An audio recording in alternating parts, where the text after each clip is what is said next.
everybody. I'm Larry Ridley, and this is Madden 17 on EA Sports.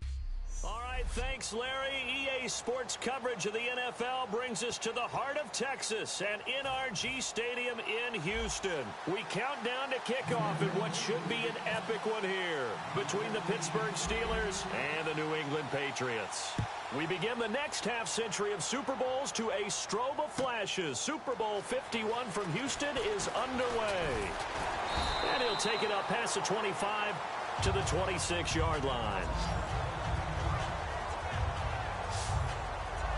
And we shift our attention to the Pittsburgh Steelers and Ben Roethlisberger, Charles, a man who could become the next 50,000-yard passer in the coming season. Would have had his fifth 4,000-yard individual season last year if it wasn't for the couple of games he missed. I think his consistency is something we have to start talking about, because we talk about being one of the best quarterbacks in the league, and there's really no doubt about that. But just him answering the bell year after year, putting up those kind of numbers, and leading one of the best offenses in the league.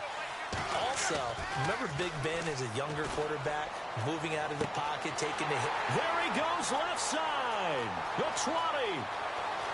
And into the end zone. Touchdown, Pittsburgh. Jesse James, 73 yards. And the Steelers have taken a first-quarter lead. Just how they wanted to start this one, in the end zone on their first possession. And that just happened. How about that play right there? As you said, opening possession, setting the tone for everything. And I'm going to look forward a little bit now, because everyone should be celebrating his catch in the end zone. The tight end gets a little bit of love. But if you're a receiver on the team, you should be thinking to yourself, boy, oh boy, things are going to open up the rest of the game if they have to focus on him as well.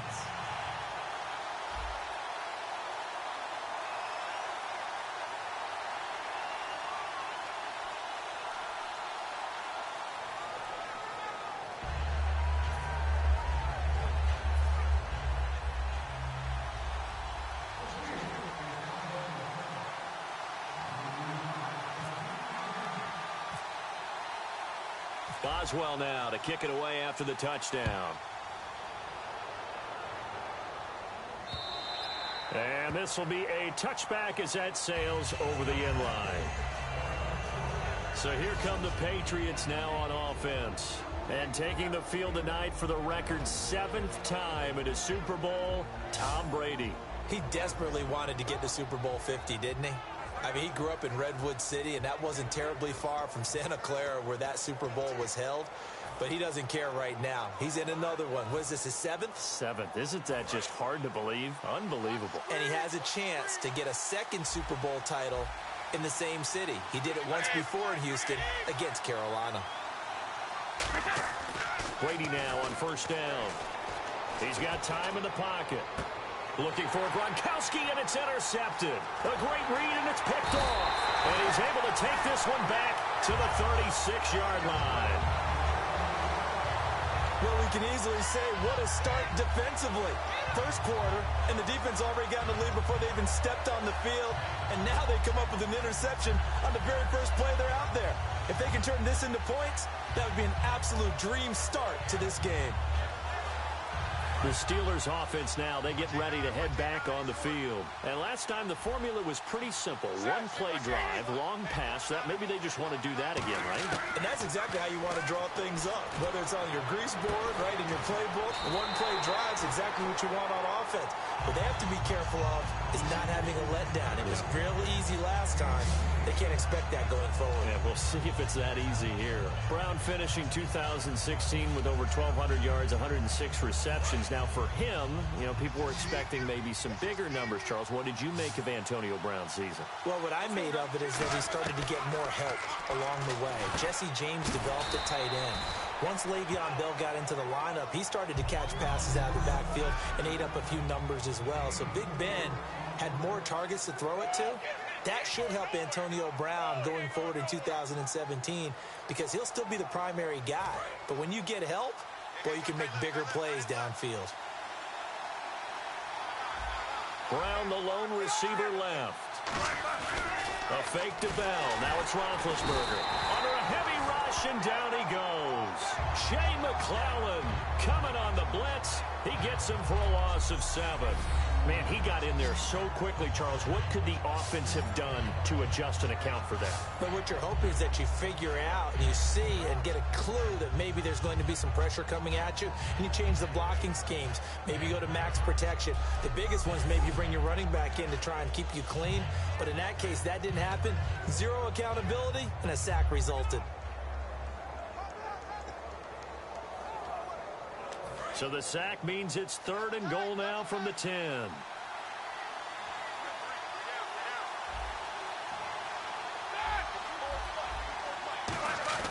On 3rd and goal, Roethlisberger. He dropped it. Couldn't hang on in the end zone. So no 6 points, incomplete. After all the preparation, all the practice, a play like that will absolutely break your heart. They had everything.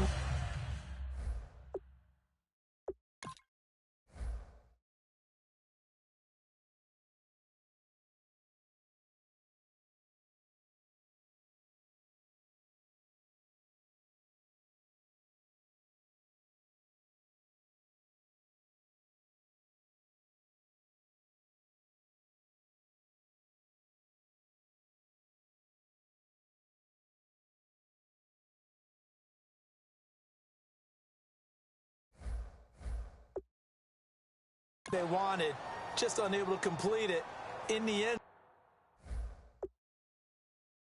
zone, a big-time drop.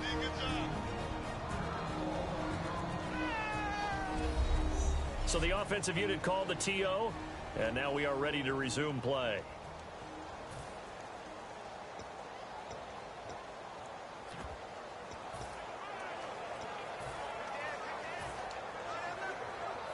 So on 4th down, the Steelers call on the number of Chris Boswell for the field goal try.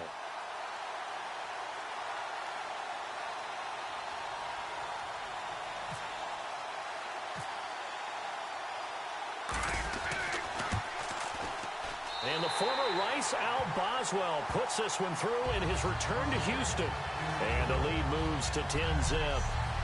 So 3 points is the outcome, but probably not what they're looking for given the drive that they were on. Yeah, things were looking good. You had it 1st and goal, but then the offense sputters a bit, and they're forced to settle for a field goal.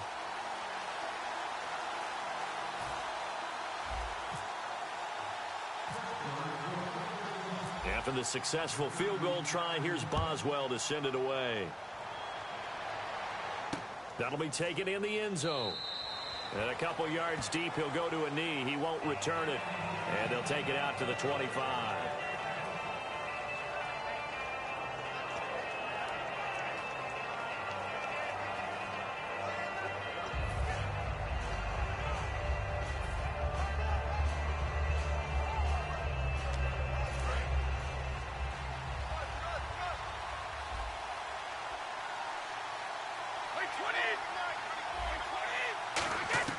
They go back to the air here after the INT on the last drive. And he's got Edelman for the first time. That's complete. Past the 20. And all the way in. Touchdown, New England. Julian Edelman, 75 yards. And the Patriots are able to strike quickly for 6.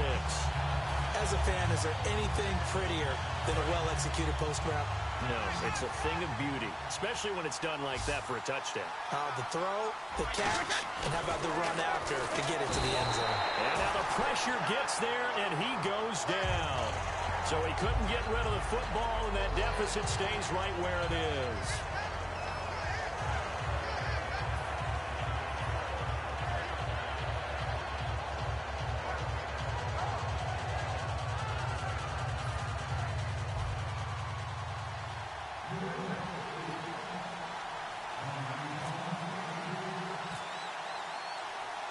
Gostkowski now after the touchdown. He'll send this one away. This is fielded at the chalk of the 10.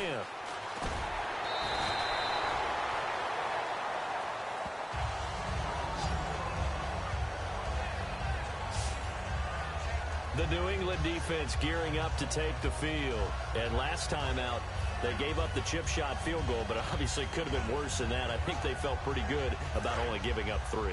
No doubt about it. Anytime an offense gets into the red zone, The thinking naturally for the defense is, okay, 3 points. We're going to give up 3 here. But let's make it no more than that. They met their... Antonio Brown, kiss him goodbye.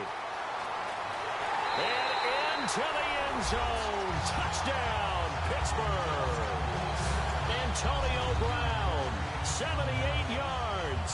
And the Steelers get the quick strike touchdown. Good pass, clean catch, and a house call there on the fly route. And not that much room to operate. So that tells you about his acceleration. We always talk about being able to go from 0 to 60 real fast. It took him less time than that to get the top speed and complete that play.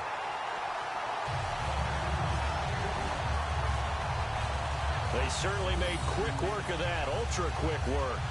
One of the fastest drives you'll ever see, just one play resulting in the touchdown.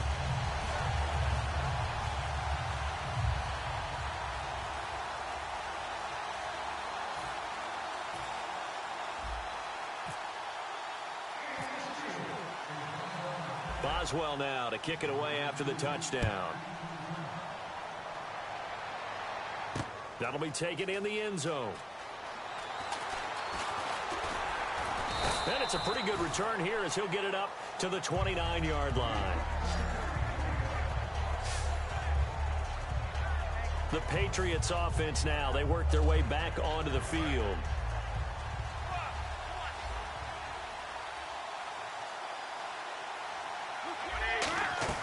They go play action here on first down. He couldn't quite hold it. Got hit. Ball pops out. Incomplete. And we roll now on the offensive starters, and everybody always loves to talk about Gronk. And wouldn't a lot of teams love to redraft right now? This guy went in the second round. Yet no matter what, you've got a game plan for him when you're opposing him. Second down following the incompletion.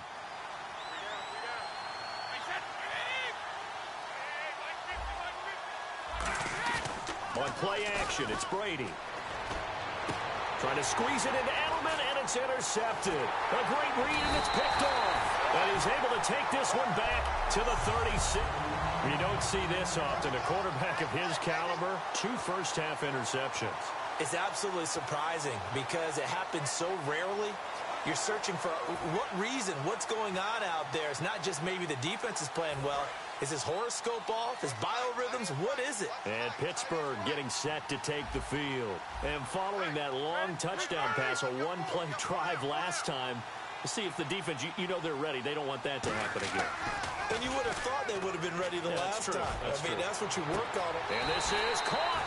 And he's going to take it in for a Steeler touchdown.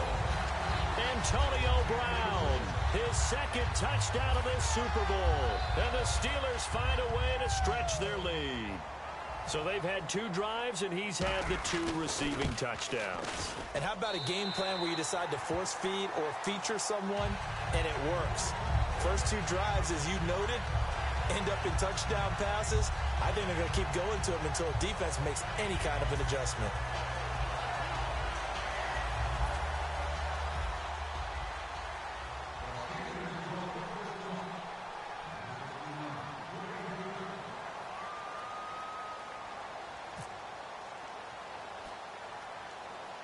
Boswell now to kick it away after the touchdown. And it's a short kick taken out beyond the 20. And solid field position here to start as they get it out to the 40-yard line. Now that's the kind of return you're looking for. To get to that spot on the field, that allows you to do a lot of things on offense. So the Patriots coming out now. And following the interception, we'll see what they can put together on this drive. I can hear my old college coach right now. He always used to tell us before every game, the team making the fewest mistakes will win. What they're hoping is that that last mistake is their only one of the game. Coaches. Rush coming, and he's taken down. The corner blitz gets there as he goes down for a loss of 7.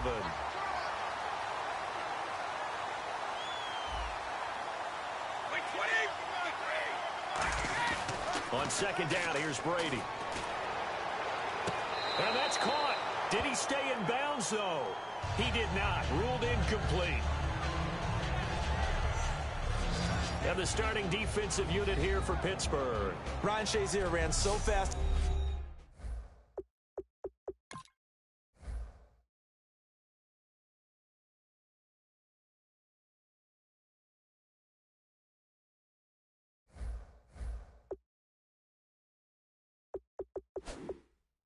combine that many people thought someone actually ran for him. He's a linebacker who ran sub 4.4, and he uses that speed to make plays all over the field. And the coach has decided to throw the red flag. He will challenge this play.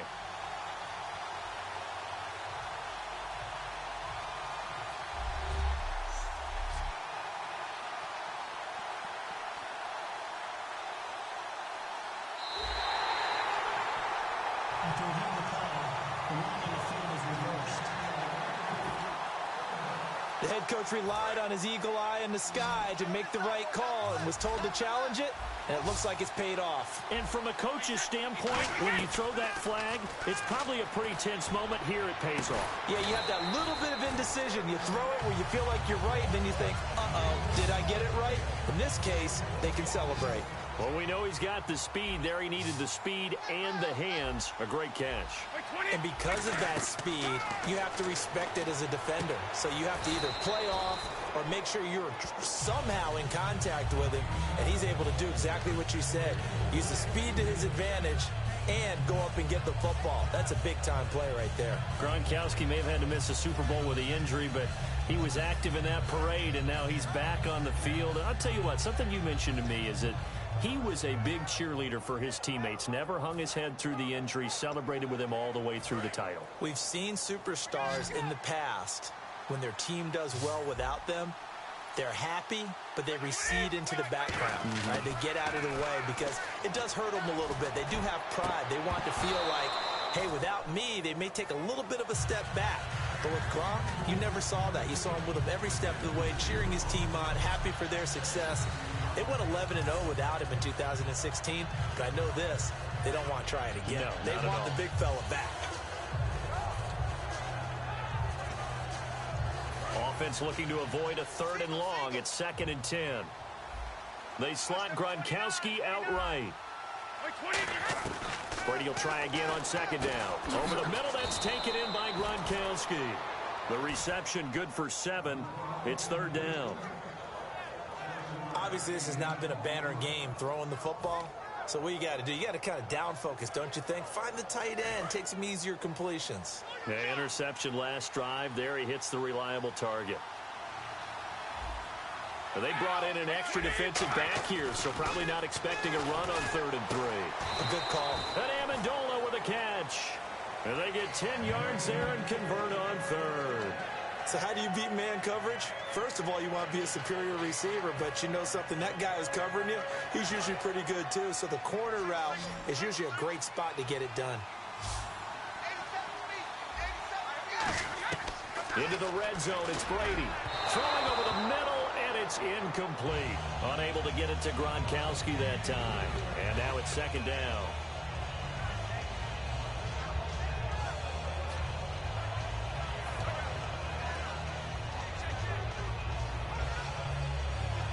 So incomplete on 1st. Let's see what 2nd down has in store.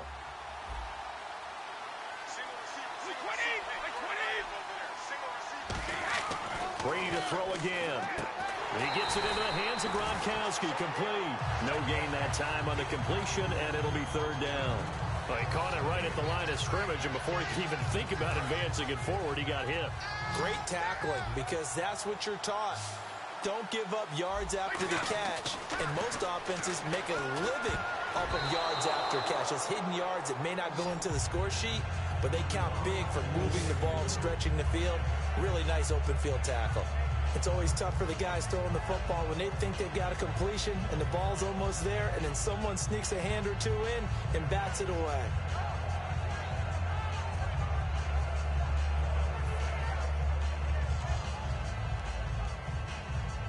And this may be a big early turning point in this Super Bowl. They're going to go for it on 4th down here. Brady to throw for it on 4th down. And he can't hang on. That would have been a big interception down here in field goal range. But instead, now they'll get a shot at 3. So the defense has to stay out and get one more stop. They were able to do it, forcing the incompletion. So on their record, that goes down as a successful play. It doesn't matter how they got there, how it happened. They got it done. They're the ones that are jubilant.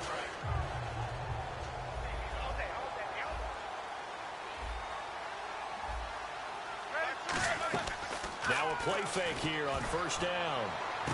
Trying for Brown, and it's intercepted. Picked off by Logan Ryan. And what a return as he brings this one all the way back to the 25-yard line. This is such a good read defensively. They know that this offense is going to try to get the ball to their playmaker in space. So what do? They crowd him and send bodies at him. And this one winds up being intercepted. Now the Patriots gearing up to go now. And on the last drive, they were in field goal range. They just opted not to kick it, didn't get it. How does that change the mentality this go around?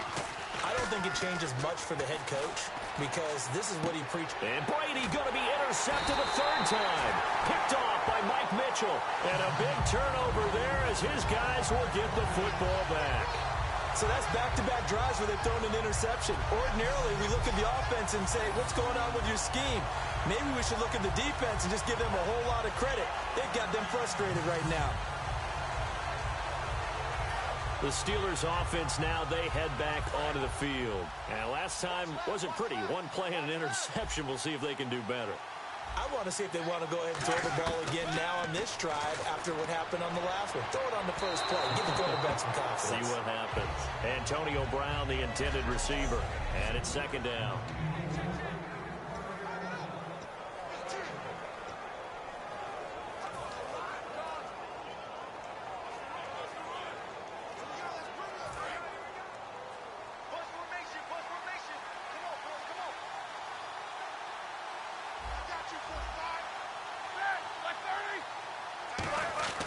Second and 10 now. It's Roethlisberger. Into double coverage, and it's intercepted. Picked off by Eric Rowe. And his guys are going to get the football at the 23-yard line. That was a really nice interception. I think it illustrates the differences between playing man and playing zone. When you're in man, all you're focused on is the receiver in front of you. But when you're in zone, you're allowed to read the quarterback's eyes and go to the ball. That's exactly what happened on that play. Now the Patriot offense set to take over again. And with 3 interceptions thrown already, we'll see. Do they rely more on the ground game here? They may have to change things offensively to try and settle things down, not just for the guy throwing the ball, but for the rest of the offensive unit, because their confidence has to be shaken a little bit. And you just wonder, is the backup going to start to warm up a little bit over on the sideline? Looking for his all-pro tight end, Rob Gronkowski. That'll bring up second down. How many times when we see an incomplete pass, we just look at the receiver and say, should have caught that one. That was a drop, and we just put it on the offense. How about a little credit for the defense there? They just forced an incompletion. Yeah, especially after starting in a tough spot defensively, but a good start there on first down. That give them a little extra confidence there, starting, as you said, in a tough spot and being able to make a play on first down. So the incomplete pass brings up second down.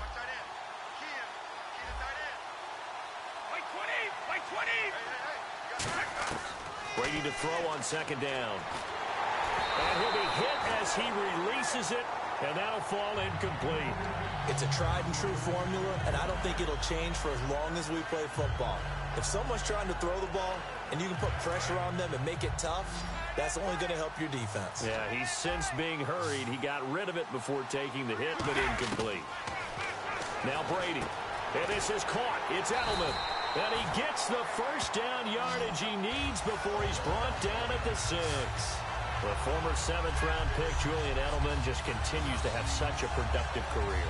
And has made himself into a receiver. Remember, he was a college quarterback, and not just a productive one, a very good one. At Kent State, right? Yes, a great leader, a guy who could make plays with his feet and his arm. Got to the NFL and had to convert into being a receiver and was drafted that way. And that conversion, oh boy, it's been good. Now Brady again. This is caught. Gronkowski. And he's going to get into the end zone. So cue up the Gronk spike, gets a Patriot touchdown.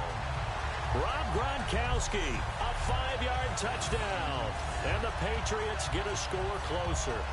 Boy, it's nice to have that big, reliable target you can go to. Each and every time. A lot of people see that position as a fallback. Throw it to them when all else fails.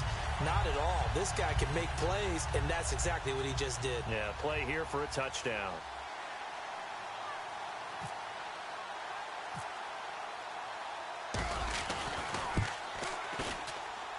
And it is good. That cuts the lead now to 11, 24-13 our score.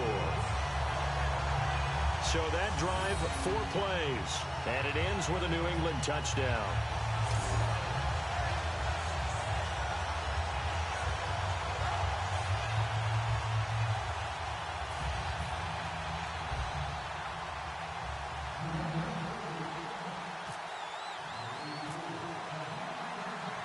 Gostkowski now after the touchdown. He'll send this one away. This is fielded at the chalk of the 10. And he's able to get it across the 20 to the 25-yard line. And making their way back out there now, the Patriots defense. And the interception the last time they were out there ended up leading to a touchdown. So the only thing they didn't get really was the pick six, because that's what everyone wants. Take it immediately to the end zone, but their offense capitalized on the takeaway and turned it into the 6 points they were looking for. Yeah, set them up pretty, got the touchdown. Now they're back out there defensively.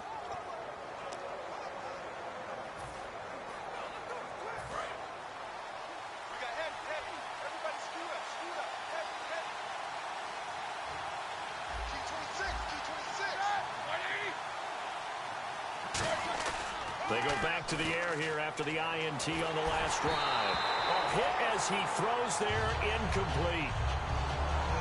Well, after watching him ring the bell that many times and put the ball in the end zone, throwing it, you had to figure they had to bring some type of pressure. They had to change things up on defense. And able to get to him, put him on the ground, so maybe just something to throw him off a little bit. Yeah, that had to feel a lot better for the defensive guys. They've been getting carved up in this one. To finally knock him on the ground and force an incompletion, that's got to be a sigh of relief. To throw here, Roethlisberger. And Big Ben intercepted a third time. Devin McCourty picks it off. And the return here is stopped at the 35-yard line. You hear me laughing, partner, and I'm not laughing at the situation, but sometimes you just get yourself into a rut. It's hard to shake yourself out of it.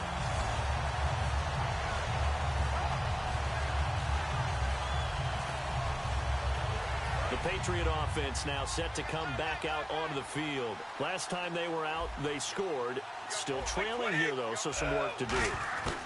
But it's okay in terms of mindset. Because they scored the last time, they're not quite as worried about being down on the scoreboard because now their confidence is a little bit higher.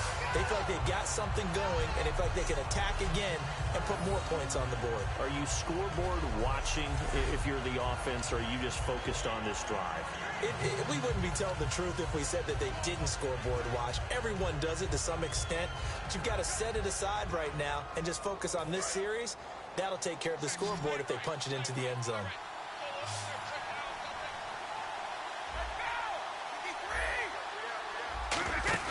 They go play action here on first down.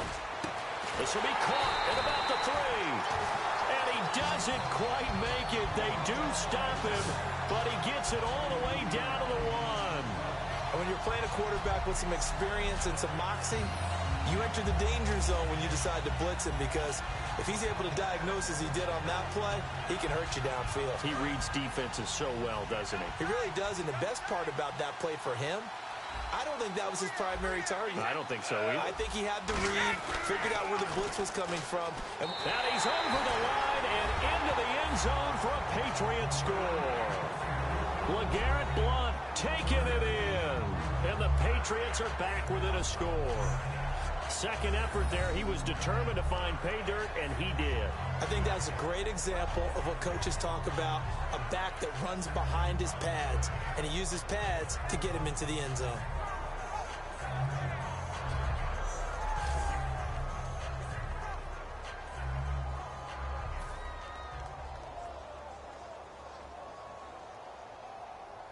Extra point try for Gostkowski.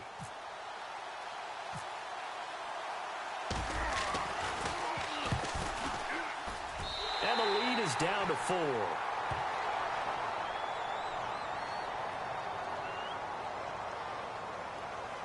Personal foul. Roughing the kicker. Defense. So the flag is for roughing the kicker, a big 15-yard penalty. And I'm not sure that was the time to go all out after the kicker. Plenty of time left in this game. Gostkowski now after the touchdown. He'll send this one away. That's fielded in the end zone. And no run back here. This will be a touchback, and it comes out to the 25-yard line.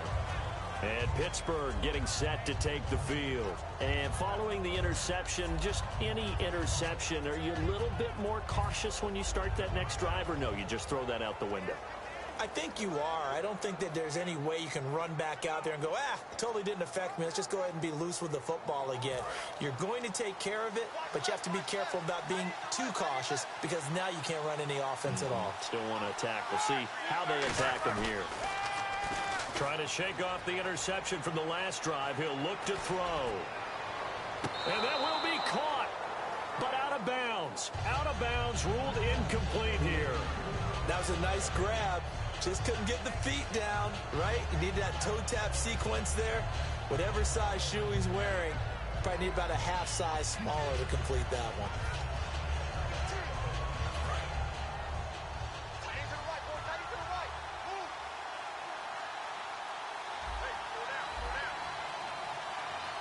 They come out here in the eye.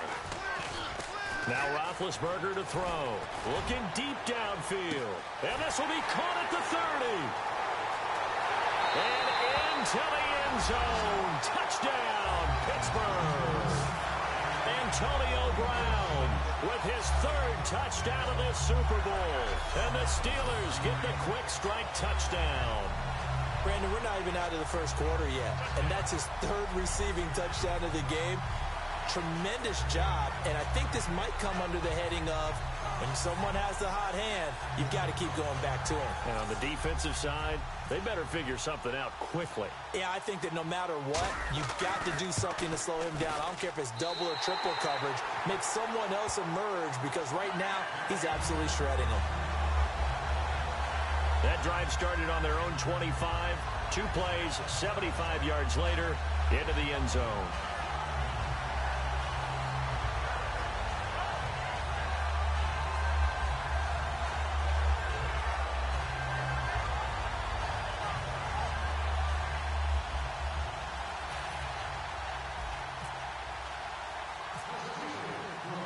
Boswell now to kick it away after the touchdown. That's fielded in the end zone. Yeah, some might have returned that one. He won't. He'll go down to a knee, and they'll start the drive from the 25. A chance for us again to look at this Pittsburgh defense. Last drive, touchdown surrendered. Here, see if they can stop him. It's always a constant battle of letting the last series go, good or bad, but especially bad. Give up a touchdown. Okay, forget the finger pointing, forget the blame. Go back out and play the defense you know you're capable of and help your team out. And probably look to the leaders as always. As always. They're going to be the ones going to grab some people and say, all right, let's do this thing. Now Brady to the right side, and he's got Edelman. And they're going to get this one all the way out across the 45.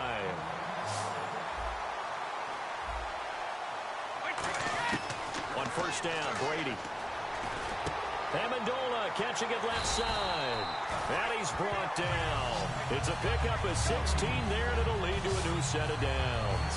And with that completion, he's now north of 200 yards here in the first half. Boy, a tough start for the secondary defensively. It is, and it's got to put a dent in their confidence. And, you know, you always want to keep that up and feel like you can always bounce back after plays. But with the kind of numbers he's putting up here, it's starting to wear on them a little bit, I think. So they're looking at each other and trying to figure out what defense will work and how can they play better without getting beat deep for big passes.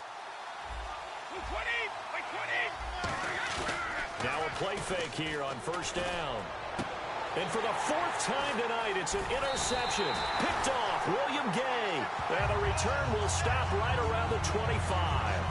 We haven't even escaped the first half, and he's already thrown 4 picks. And Brandon, back in the good old days, probably back before you were born, if your starter threw 4 in the first half, he might throw 8 or more for the game because they weren't going to pull him out. But nowadays, the patience level isn't quite there. He's going to have to make some real adjustments, or the backup may see some time. A very solid gain of 27. Charles, you think Big Ben is happy to have Antonio Brown on the other side of his passes? You know he is, but he also expects it. And this is how their offense runs best. When those two get together, especially early, and continue to do it throughout the game, the end result is the one we're seeing right now. They're ahead on the board. It has been early and often. They come out with one back and three tight ends. Now Roethlisberger. Man open left side is Brown. And he gets this one all the way down inside the 20-yard line. Well, even after all those interceptions, he's not deterred, still confident to go deep at work there. I think all the old rules about playing that position still apply. If things go wrong, you still act like you're the best player out on the field. You still carry that supreme arrogance with you and continue to fire the ball. I've seen guys have games like this, and this is where you find out if you're great or not. Can you? And for the fourth time tonight, it's an interception. Devin McCourty picks it off. And a big turnover there as his guys will get the football back. And as a defender, if you come with 2 interceptions in a game, that's pretty rare in the NFL. You might see one guy a weekend do that, but have 2 in the first quarter. That's something you don't see all that often. I have a feeling they'll think twice about throwing in his direction too often. Out comes the New England offense to see what they can do this time.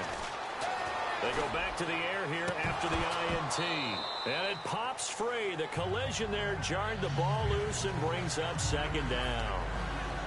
Well, not that we had any questions, but it's obvious his arm does not hurt today, does it? He does not mind slinging it around. He is firing that pigskin around the yard. Yeah, putting it deep downfield, taking shots. Unsuccessful there, but I like his moxie. And my goodness, another interception. Picked off William Gay. And they have possession, and they have it at the 38-yard line.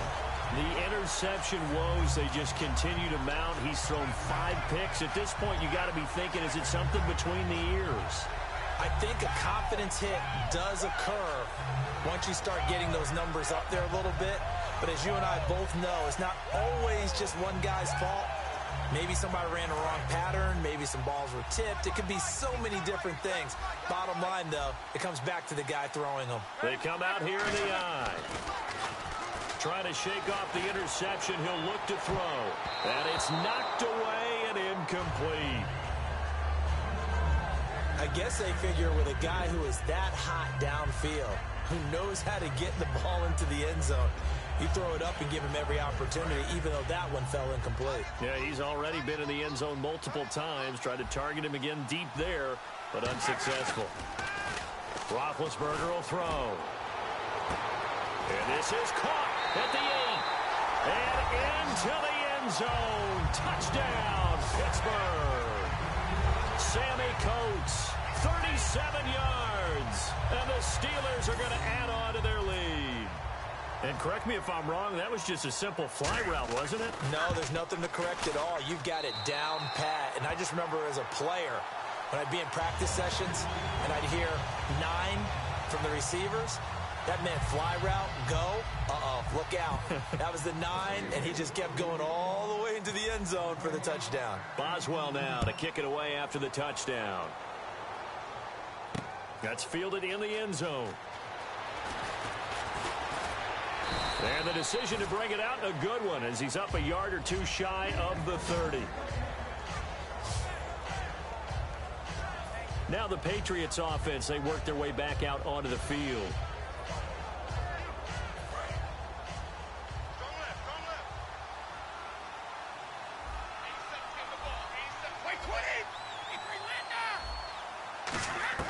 Trying to shake off the interception from the last drive. He'll look to throw.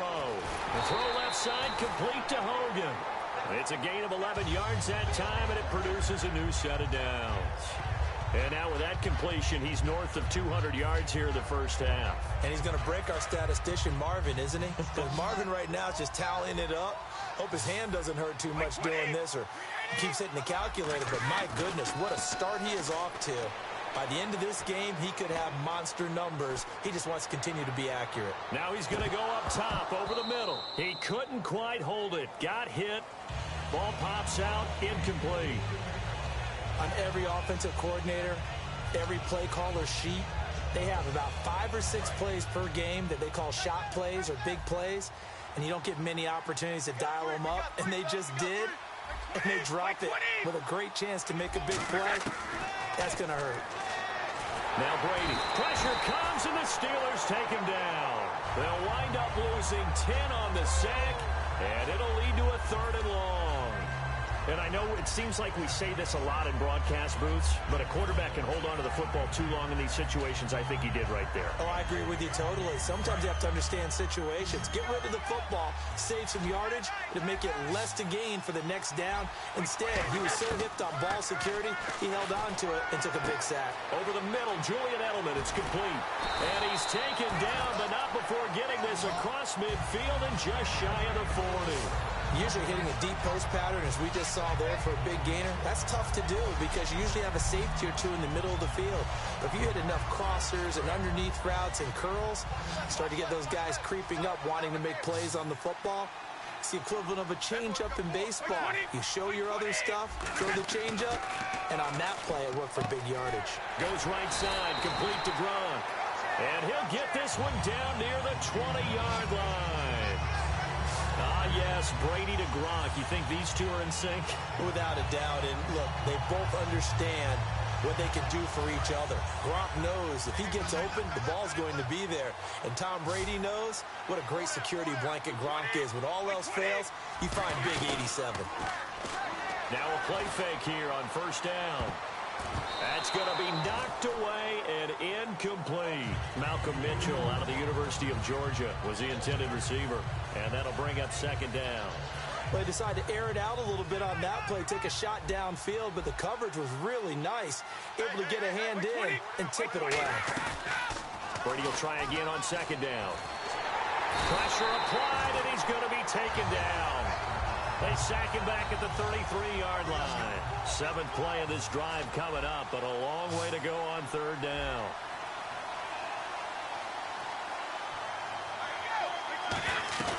Now Brady.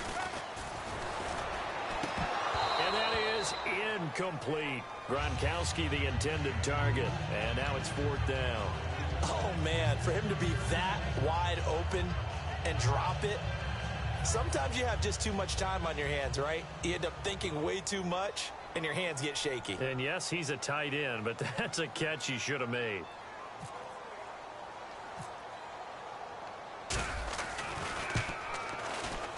And Gostkowski's kick is good. And that'll get the deficit down to 15. So the scoring drive encompasses 9 plays, but the net gain, 3 points. And you're going to have drives like that in this league. Sometimes you just got to take the 3 and move on. Always better than nothing.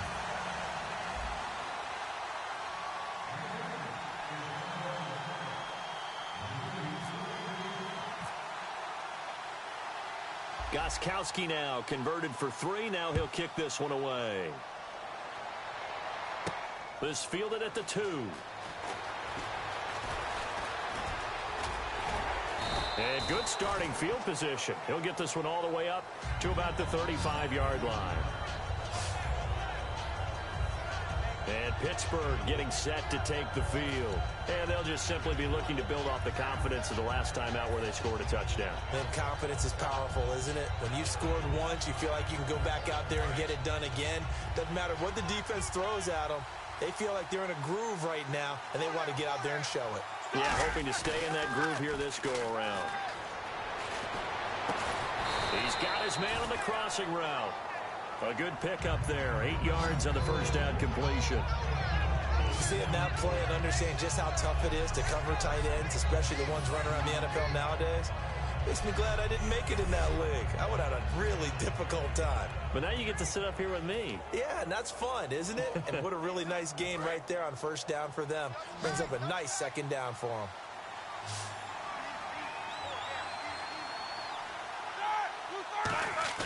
A fake to Bell. Now it's Roethlisberger. And that's caught at the 25. And he'll get this one down near the 20-yard line. Well, we haven't been shortchanged on offense. Another fun play to watch there on the deep pass. This game has the feel of, what, a Turkey Bowl, a Thanksgiving Day. You know, when we get together this year, when the Davises and the Gaudens get together, that's what our playbook's going to look like. Like they're drawing them up in the dirt, and so far it's working for both of them. They come up with one running back. That's Bell.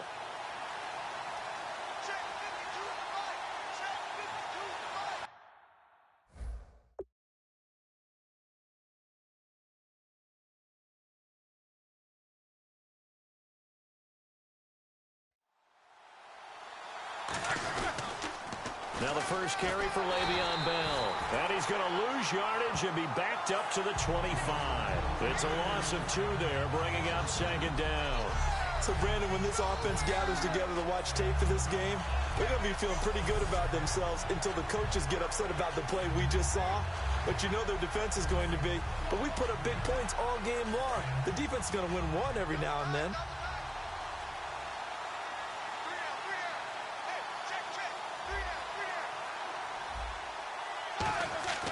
Off the play fake. Here's Roethlisberger. And now here's another interception. Devin McCourty picks it off. And a big turnover there as his guys will get the football back.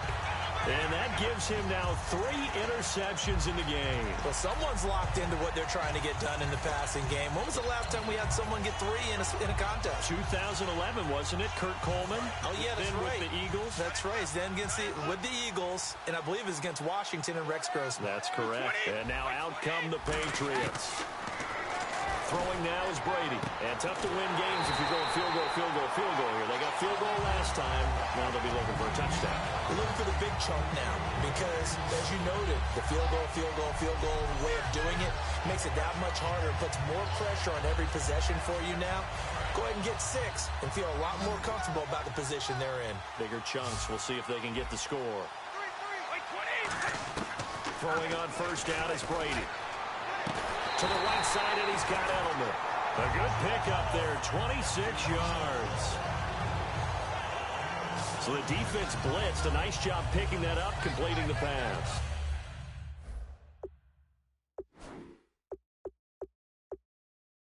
And how in sync was the quarterback in his center on that?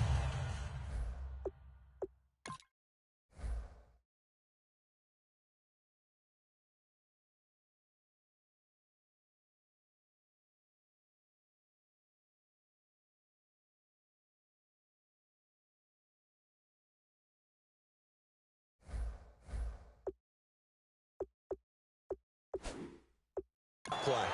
They saw the blitz, made the appropriate calls, got the line engaged because now they know there are going to be extra guys coming at the quarterback, so they got their assignments down pat and kept them away from him, and he's able to step up in the pocket and fire one now for a really good strike.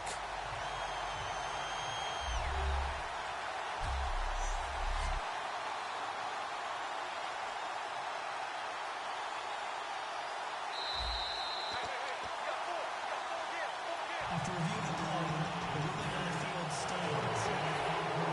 Well, he challenged the play. It did not pay off. And that means he lost a timeout in that challenge. And as a coach, you hate that. Don't know if you took the advice of the player, you threw it yourself, but it didn't go your way. At the end of the day, it all comes back to the head coach. He has the final determination on whether to actually challenge the play or not. In this case, it didn't pay off for him. And that's got to be so heartbreaking. You throw that flag, you probably feel really confident, and then all of a sudden, boom, you lose it. And no escaping this time as he'll go down. They got him for a sack. James Harrison coming on the blitz. He gets him for a loss of 7. And this will probably be the last play of the quarter.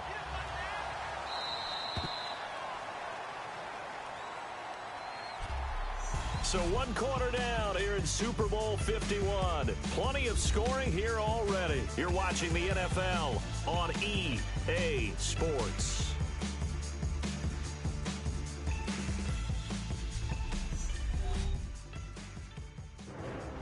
Alongside Charles Davis, Brandon Gaudin, it's the Patriots.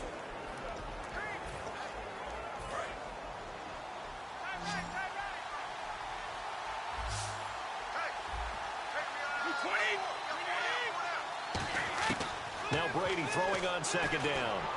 This is caught. Gronkowski. And he'll take it into the end zone for a Patriot touchdown. Rob Gronkowski, his second touchdown of this Super Bowl. And the Patriots make some inroads here on that deficit. Now he's having a nice little first half here, partner. And it's a first half that leaves us anticipating what can still come. I mean, 2 touchdowns already here through the second quarter. There could be plenty more before this game is over. That one was relatively easy to see. I noticed that from up here. So the 2-point conversion successful.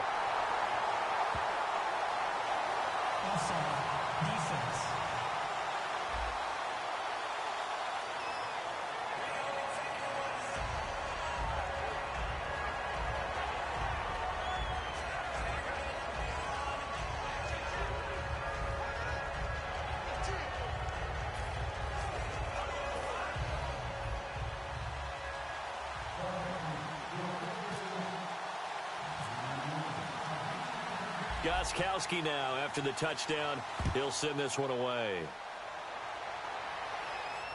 This one taken just inside the 10.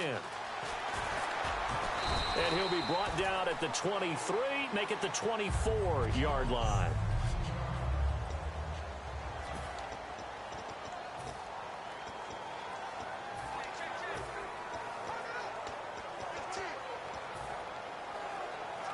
And Pittsburgh getting set to take the field.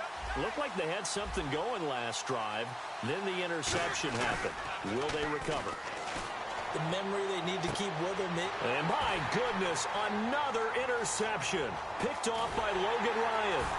And he's able to get it back here to the 43-yard line. What a nightmarish game he's having now. 6 interceptions that he has thrown. Absolutely unbelievable, isn't it? Hard to believe we're watching this and have seen it, but it just tells you about the game of football. It giveth and it taketh away. Yeah, the guys, though, that have thrown 6 interceptions in a game, the likes of Peyton Manning, Brett Favre, I think Joe Namath, he did it 3 times. And nearly intercepted. That would have been a hat trick, his 3rd pick of the game. Instead, 2nd down. Fans do love the long ball, don't they? And he already found his guy once. Tried to give him another chance there, didn't he? Yeah, he did. Couldn't connect, but as you alluded to, he does have that touchdown from earlier, trying to keep him in the rhythm. Brady again here on 2nd and 10. The throw left side, complete to Hogan. They'll get 9 there as that sets him up better for 3rd down. When you see zone defense and you know you've got a drag route on as your primary call, you've got to be really careful as a passer about how far you let your guy go because he might wander into some tough coverage. They come out 5 wide, 3 of them to the right side.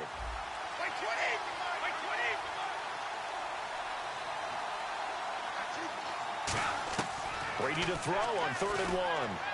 And that's complete to Lewis. And he's in. Touchdown, Patriots. Dion Lewis, 33 yards. And the Patriots are within an extra point of tying this one up. Well, it was 3rd and 1. I was expecting run so much for that. They pass it, they score it. That had the feel of the head coach telling the offensive coordinator, you've got 4 downs here. We're going to go for it on 4th down unless there's a disaster on 3rd. Go ahead and take a shot if you want to. And he gratefully accepted the opportunity and did exactly that. If they didn't get it there, that had the feel that they would come back and try it on 4th down. Protection was great. He had...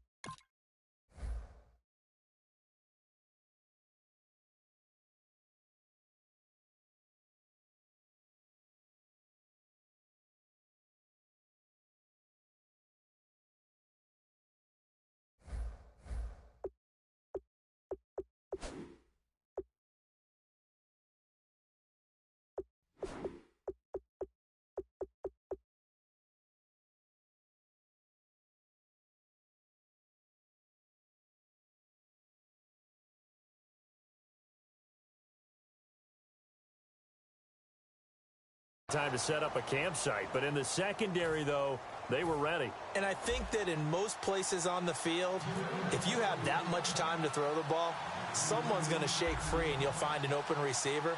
But condensed near the goal line on a 2-point conversion, all that extra, there's not any extra field. So it kind of closes in on them, and that allows you to cover a little bit better. And he will be brought down here at about the 17-yard line. And Pittsburgh getting set to take the field. And last time, 1-play interception. So this offense, they should be fresh. That's a good way of putting it. And I can't wait to see what they decide to do with play calling. Because a 1-play drive where you throw an interception, a lot of people think the very next time out, run the football, don't give them a chance. Maybe play action? I think maybe you go play action, show your quarterback, get a little confidence in him, and let him fling another one. And they get 28 yards on that one. And it's good enough for a Pittsburgh 1st down. A good grab there by the former Central Michigan man, Antonio Brown. And he ate up some real estate on the catch, too, didn't he? I I think the most impressive part of it, though, if there's a chance for him to get the football, even though he was covered well, he somehow finds a way to get it. They come out here in the eye.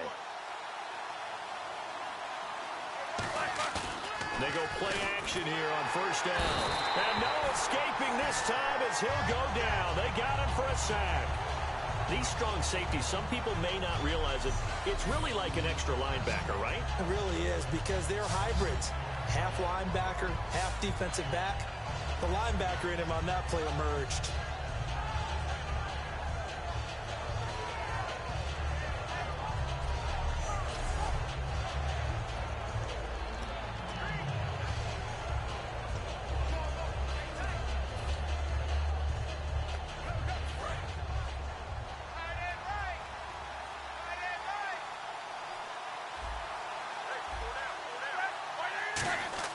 Now Roethlisberger to throw on second down. He's going to let this one go deep. This is caught inside the 15. And into the end zone. Touchdown, Pittsburgh. Antonio Brown with a record 4th Super Bowl touchdown tonight. And the Steelers find a way to stretch their lead. And let's count them up now. 1, 2, 3, 4 touchdown receptions for him in this game. And just one shy of the NFL record. What a great performance. Going up and catching the football, creating space, and finding the end zone. That's what it's all about.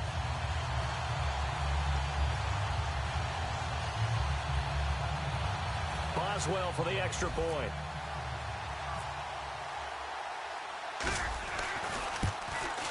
And with that, the lead is up to 8.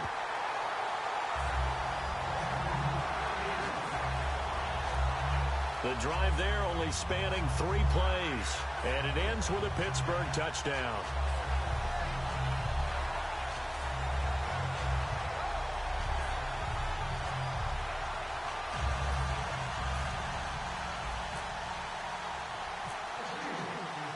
Boswell now to kick it away after the touchdown. That'll be taken in the end zone. And no run back here. This will be a touchback, and it comes out to the 25-yard line. The Patriots offense now, they work their way back onto the field, and they're going to need another score. Got one last time, but still down here. When you're playing catch-up, every possession becomes crucial, doesn't it? It's vital. Get back out on the field, punch it in the end zone again. They know it's not easy, but what they do have going for them, they did score the last time. They think they've got a good formula working. And what about the defense? Well, now you're just saying to yourself, okay, we gave up a score last time. What adjustments do we need to make to slow them down now and get the ball back for our own offense? Is it more pressure? Is it more zone? What do they have to do? They're trying to figure that out themselves. We'll see if they can figure that out right here. Offside.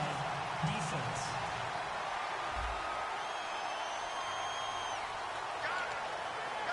Still first down.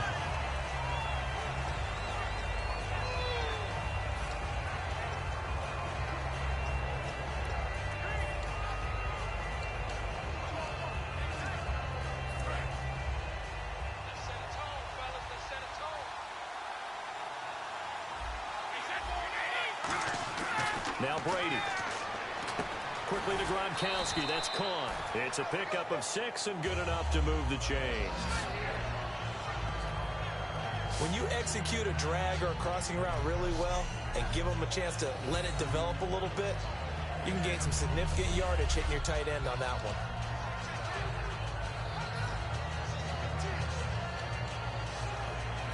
Offense comes to the line now, 1st and 10. They slot Gronkowski outright. Brady now on 1st down. Slant route caught by Edelman. And able to get this one across the 45 before he's brought down. So in the second quarter, he's already up over 100 yards receiving. So he got a chance to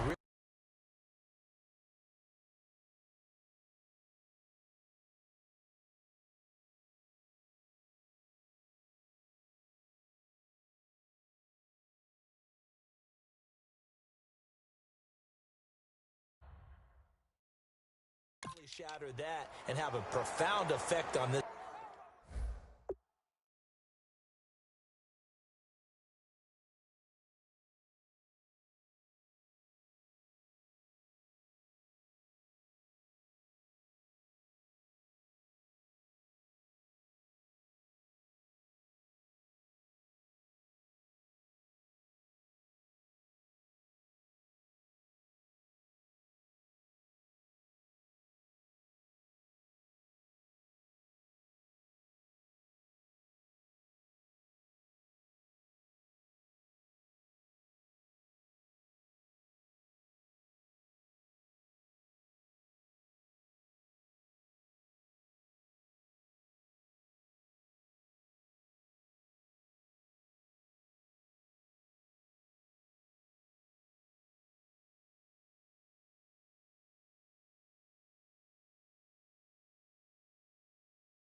Game. And the offense lining up 1st and 10.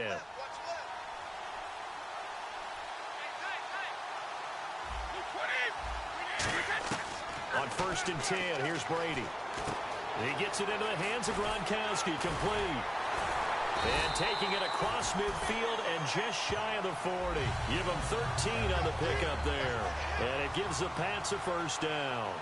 And now he's closing in on 450 yards passing. That's an incredible number. I mean, you're talking about the best defenders in the world that you're trying to throw the ball against, and you're creating that type of a number.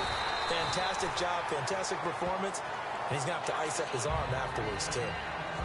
An ex-teammate used to tell me all the time, I hate experienced quarterbacks because no matter what, you really can't hide what you're doing. And I think that right there, he knew right away where the blitz was coming from, where his primary guy was going to be, and he ended up going to a secondary target for a nice game. I was just going to ask you, that wasn't the primary target. He's so good at that, isn't he? I think he knew right away that he wasn't going to get to his primary guy. I think he read that as soon as he got to the line of scrimmage, knew where the pressure was going to come from, and said, I know how to beat that, and that's what he did.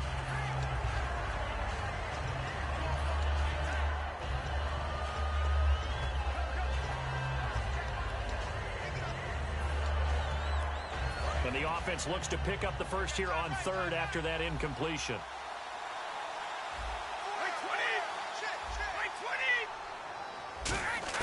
Brady going to try and throw on 3rd down. And this is going to be incomplete. They were trying to get it there to Michael Floyd. And that brings up 4th down. Really good, smart play by the defense, understanding 3rd and short, guarding the first down sticks, and being able to make a play on the football and bat it down. Boy, a call like this, certainly tougher to make in a Super Bowl, but they'll go for it on 4th down. Brady going to go on 4th down. He's got a man. It's Mitchell. It's a gain of 5 on the play, and on 4th down, they're able to convert and move the sticks. Well, the field goal attempt was well in hand. They had that, but they decided to go for it anyway. Extreme confidence, it looks like. Yeah, but I bet the defense is going to remember this one, right? They kind of rubbed their nose in it.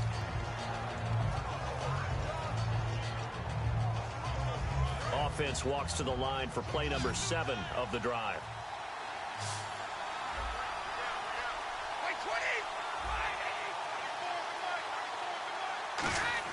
Brady now on first down. And over the middle to the tight end, Bennett.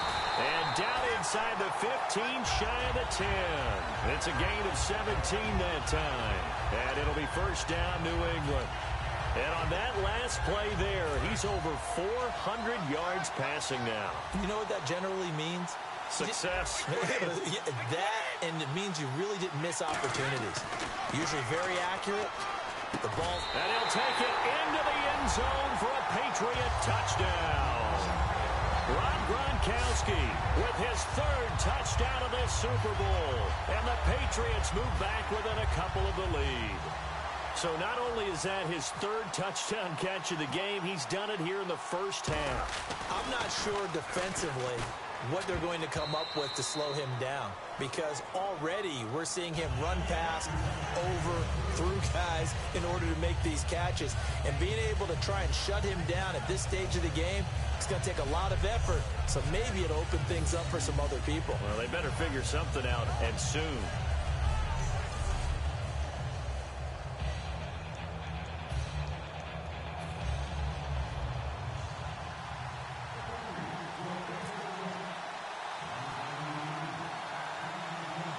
Gronkowski now after the touchdown. He'll send this one away. Short boot taken at the 21. And he's able to get this all the way to the 40 before going out of bounds. At some point, we're going to get it through our heads. Special teams, special teams, special teams. The spark that often wins games. And Pittsburgh getting set to take the field. And they were able to punch it in the end zone last time. They'll be looking to do that again here for the defense. Obviously, they'll be looking to stop them from punching it back in the end zone. It always is punch-counter-punch, isn't it? And which team has the advantage? Well, let's just go back. Last time on off. And that's caught inside the 30. And into the end zone. Touchdown, Pittsburgh. Antonio Brown, 60 yards. And the Steelers get the quick strike touchdown. And that touchdown reception is the 5th for him in this game, and that ties the NFL record. And a record that's held up since 1950. This is another person that's tied it, but think about this. Bob Shaw said it in 1950. Kellen Winslow came along and tied it. And then, of course, Jerry Rice tied it as well. And finally, we're seeing it here one more time. Phenomenal.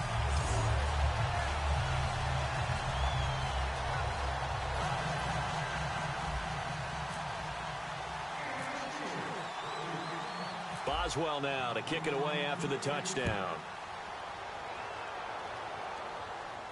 That'll be taken in the end zone. And he'll bring it a few past the 20 to the 23-yard line. The Steelers defense getting ready here. And a touchdown given up the last time they were out there, so maybe need to refocus a little bit. And make sure that they don't start finger-pointing with each other, because oftentimes when a touchdown's given up, you say, okay, where did that happen? Who broke down? And now here is another interception. A great read, and it's picked off. And he brings this one back. It's a pick 6 for a Steeler touchdown. That was an interception, but on the field, the guys who are picking it off, they're not saying that. What word are they using? It's Oski. And that means catch the ball and go the other way. That's your vernacular. I've never heard anybody say Oski. Ask Iraq. They'll tell you.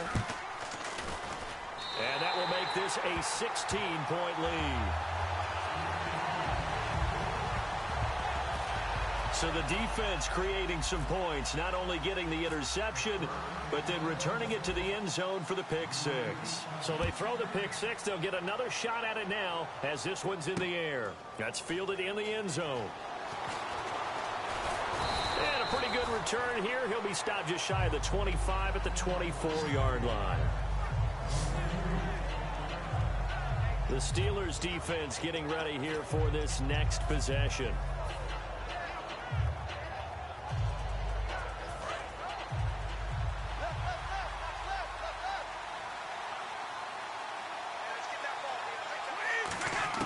Now Brady to try again after the pick 6.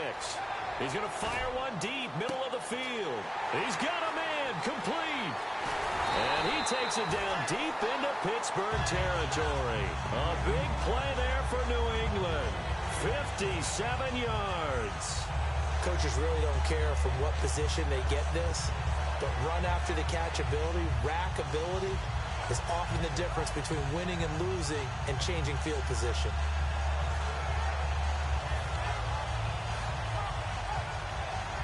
And now inside the red zone, the offense will operate. Into the red zone, it's Brady. Incomplete. The wideout, Chris Hogan, the intended receiver. And that'll bring up second down.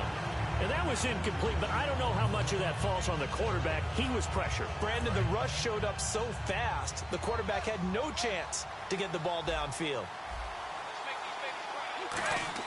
Looking back to the air on second down, it's Brady. Oh, he dropped it. They were looking for him in the middle third. He couldn't catch it. Now third down. Everything looked right on that play except the conclusion. He dropped it. An in route, going into a little bit of traffic. Maybe in the back of his mind, he was wondering where the hit was going to come from. Third down here for the offense after the incomplete pass.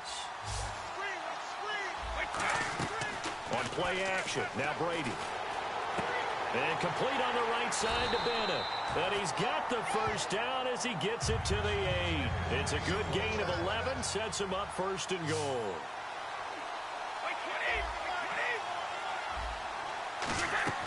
Now a play fake here on first down. His throw incomplete. Gronkowski the intended target. And now it's second down.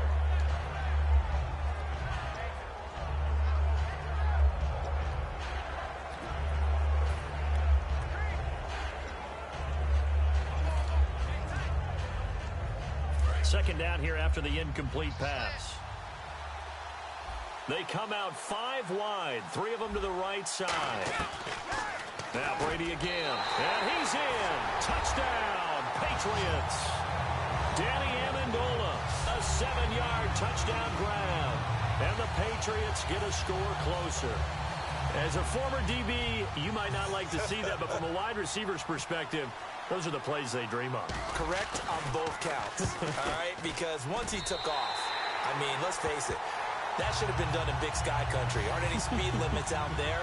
And off he went. Glad I wasn't the one trying to chase him. That time a 6-play drive, and it's finished off by a Pats touchdown.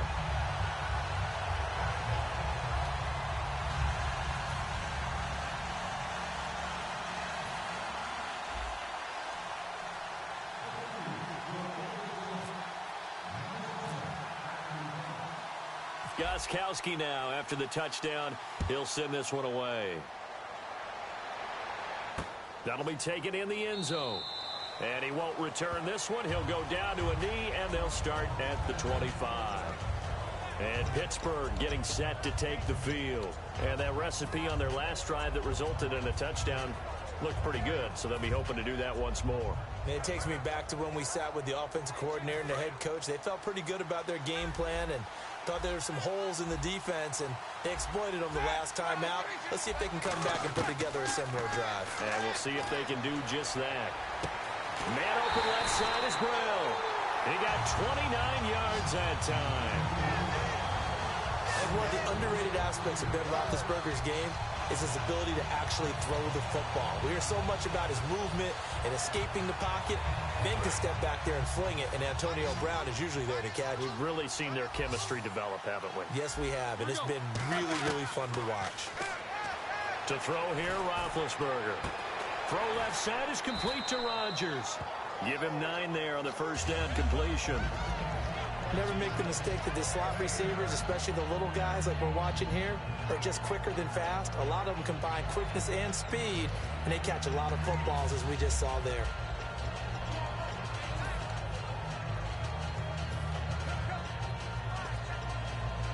Second and very short here, less than a yard. They'll come up now in the Wildcat package. Here's a direct snap to Bell.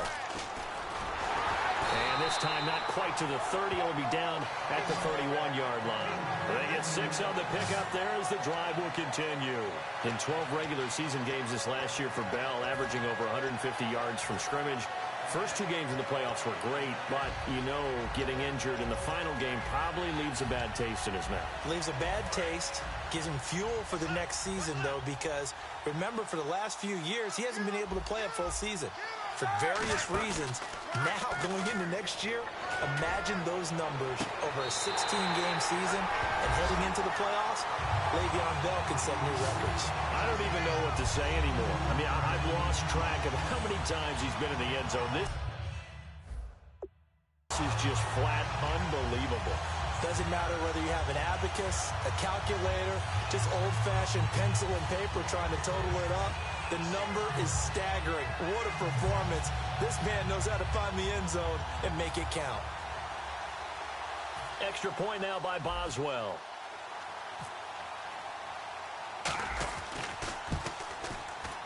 And it's no good. Oh, he misses the extra point, and our score stays right where it is.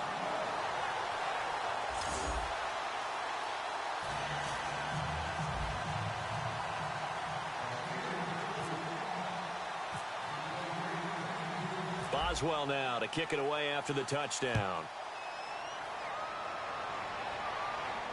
Danny Amendola on the return.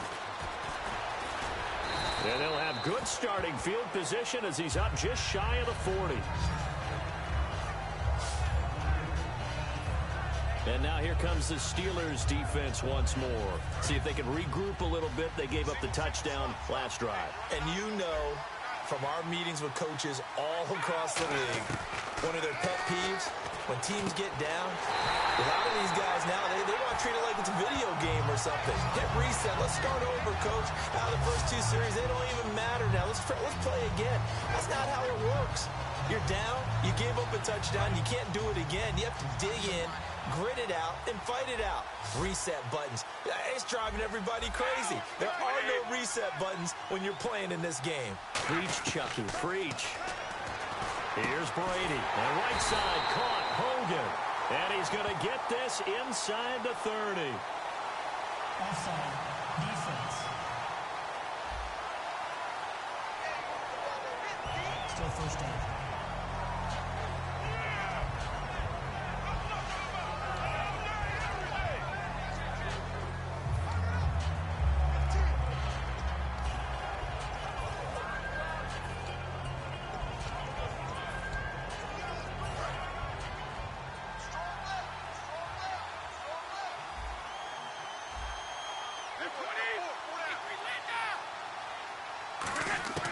Shotgun now for Brady. Over the middle, that's caught by Hogan.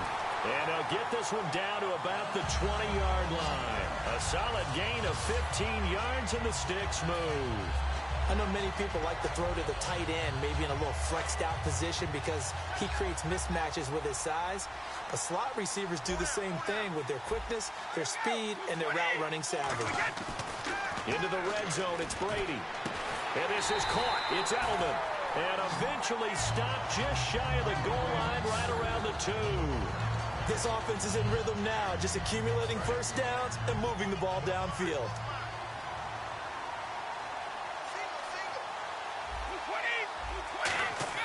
Again, it's Brady. And he dumps it off to Blount. And he'll be brought down right on the edge of the goal line at about the 1-yard line. It'll be a pickup of just 2, and it'll be second and goal. I know most of the time when the ball's in the air, you're thinking wide receiver, tight end, but running backs, they can be a big part of any passing offense nowadays. On play action, it's Brady. And that's going to be caught for a Patriot touchdown. Chris Hogan there to make the grab. And the Patriots make some inroads here on that deficit. Well, that's about as quick of a passing touchdown as you'll ever see right there. Everyone has a section in their playbook called the quick game. That was a super quick game. Out of the hands of the thrower, Bam, right to the receiver, successfully for a touchdown. How in-depth is that quick game part of the playbook? It's pretty in-depth because people want the ball in the hands of the quarterback into the playmaker's hands downfield as fast as possible. There are a lot of plays, a lot of options involved with that. And they don't get it. They tried for the two-point conversion there, but unsuccessful. Let me go ahead and show my age a little bit. I liked it when they would fake it from the 3-yard line, right? When you'd line up, go ahead and, oh, there's a fake, and he's going to get 2. That's great. But from the 15, the risk-reward is just not there. So risky to get 15 yards on a fake. Well, you see the result right there. Yeah, I know these young whippersnappers are trying to do different things in this game, but let's go back to old reliable. Kick the ball through the post. Get off my lawn. That's darn right. Gostkowski now, after the touchdown, he'll send this one away. This is taken about 7 yards deep. And they'll put up the stop sign there as his guys will get it at the 25. And Pittsburgh getting set to take the field. And they will simply, Charles, be looking to duplicate what they did last drive when they were able to push it in for 6. And they hope it'll be that easy, right? To be able to take exactly what happened before, replicate it. They may have to make a few additional changes along the way because I'm sure the defense will make some adjustments, but they've got to have great confidence having scored the last time out.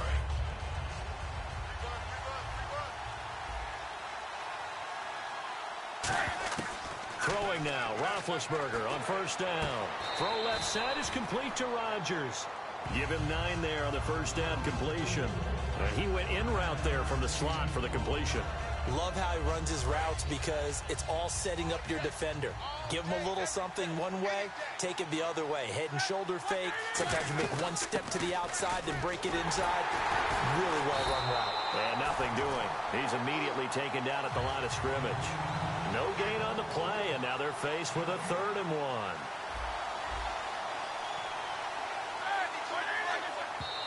And now they come up and spike it to stop the clock.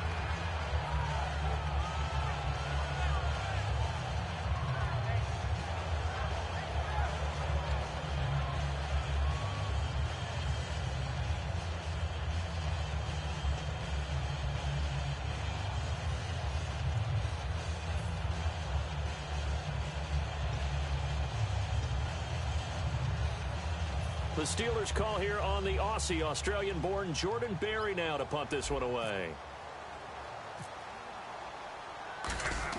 And now on 4th and 1, it's a fake. And this is incomplete. A huge gamble, and it does not pay off. Well, not only did they try to fake it, they put the ball in the arm of their punter, and it didn't work out. Not the quarterback. No. The punter.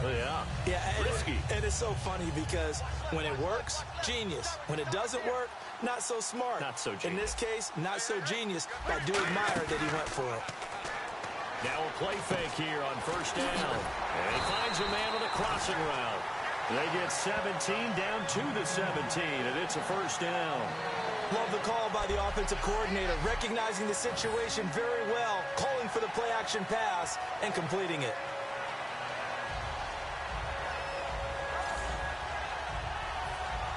First down and 10 now for the offensive group.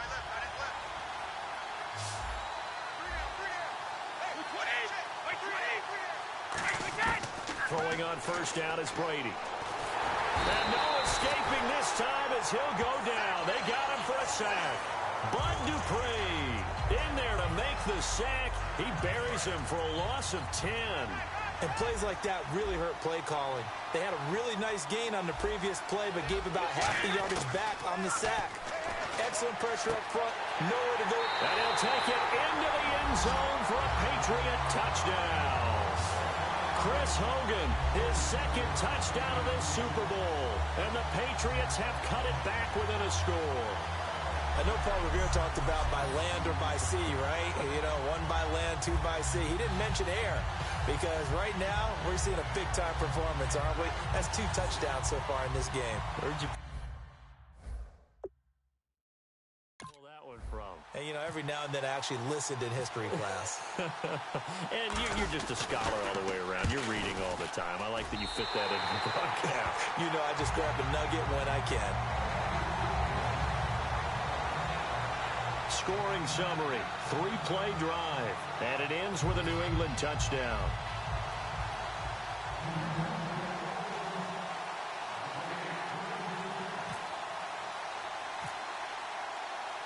Gostkowski now after the touchdown. He'll send this one away. This will be fielded at the 8. And he's up across the 25 and down at the 28-yard line. A chance for us to get a glance at this Patriots defense. And they had a great fourth down stop last time that set their offense up. Great offense able to score. So offense probably over there saying, hey, do that again. Exactly what they're saying. That's working together. That's being in tandem right there. Stop them on defense. Offense gets great field position, rolls in and puts points on the board. I think you're exactly right. Can you do it for us one more time? We'll take it. They'll try and do it again.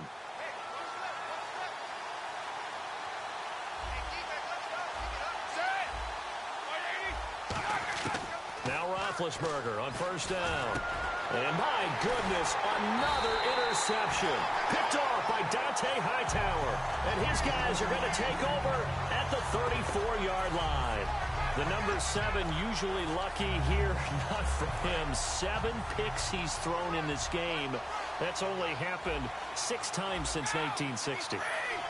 And I know that the most recent time it happened, the guy who threw him, he won a Heisman Trophy in college, so sometimes you just have a lousy game. Doesn't necessarily mean it's a bad career, but when you're talking about one game, 7, you're right, not lucky at all.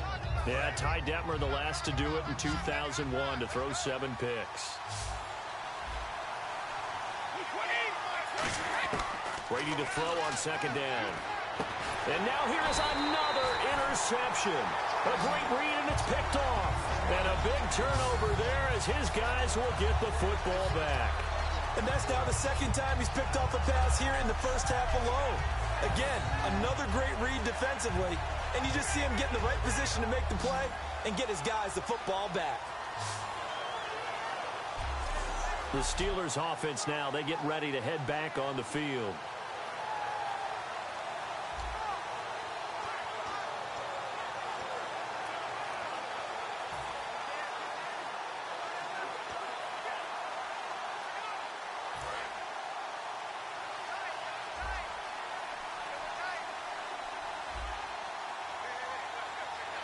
They come up with one running back. That's Bell.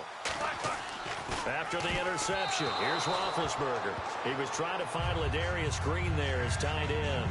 And it's second down. Let's look ahead for a quick minute. We don't have the schedules yet for next year, but what we do have are the 5 international games that will be played. 4 in London and then 1 again in Mexico. Jacksonville, Baltimore, Miami, New Orleans, Cleveland, Minnesota, Rams in Arizona. Those in London, and then Mexico's going to get a great game.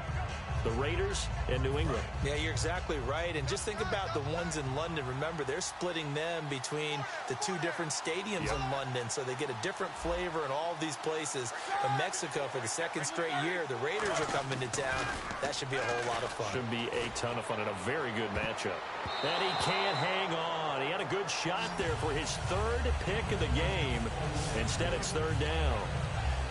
Well, the obvious goal is to try and score a touchdown, but at the least, adding to a pretty big yardage total for his intended receiver there, huh? Yeah, well, when you got a guy over 150 yards, keep chucking it deep to him, I guess. Yeah, no doubt about it. You can get it to him short, and he can make plays that way, but I like what you just said. Throw it to him deep and get it in a big chunk. But incomplete on that try. And the 3rd down pass falls incomplete. Sammy Coates, the intended target there. And it's 4th down. We know it's not an easy job to go out and catch passes when people are trying to tackle you and knock the ball away. But the bottom line is, that's a pass he's got to have and a pass he should have caught.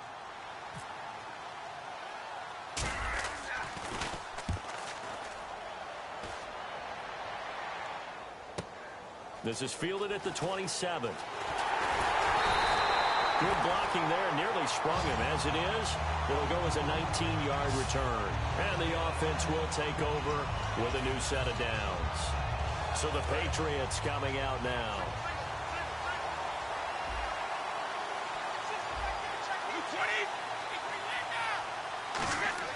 Trying to shake off the interception. He'll look to throw. Over the middle, that's caught by Hogan. 7 yards, the pickup on the pitch and catch. In today's football, where receivers break tackles, make people miss, get upfield for the extra yardage, when you see a play like that where it's caught and he's dropped on the spot, that's a big-time play by the defense.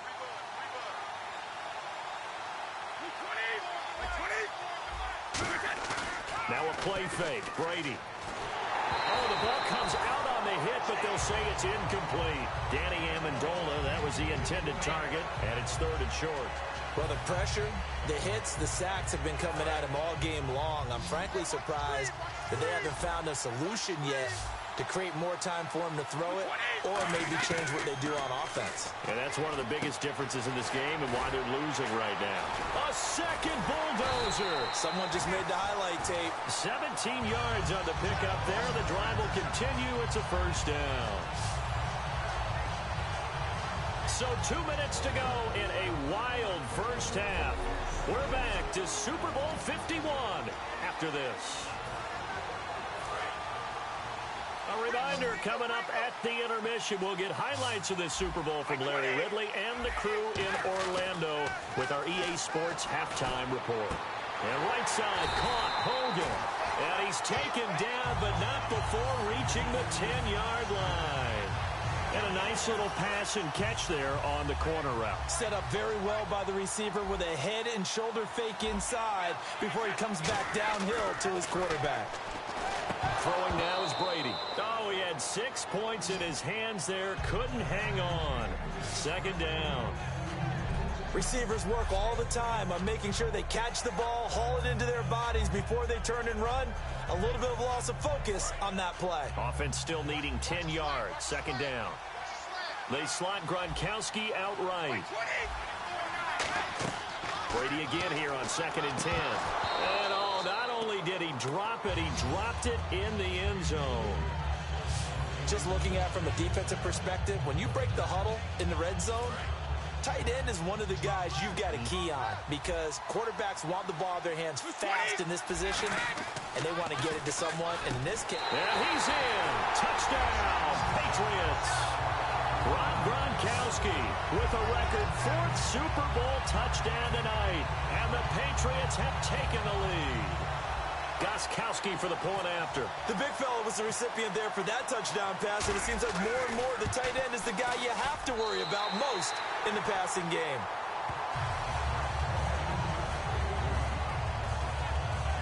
So this drive spans 7 plays, and it's finished off by a Pats touchdown.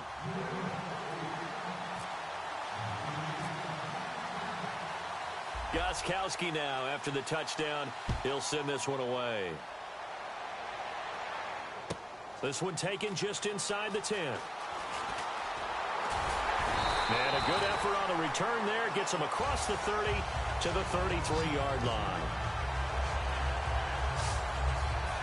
And Pittsburgh getting set to take the field. And a tight game after punting last time. See if they can get something going on this drive. As they head to the field now, with the game this close, you've got to feel there's a sense of urgency for them going on offense right now. But they have to do it without letting panic creep in and affect their play. And it pops free. The collision there jarred the ball loose and brings up 2nd down.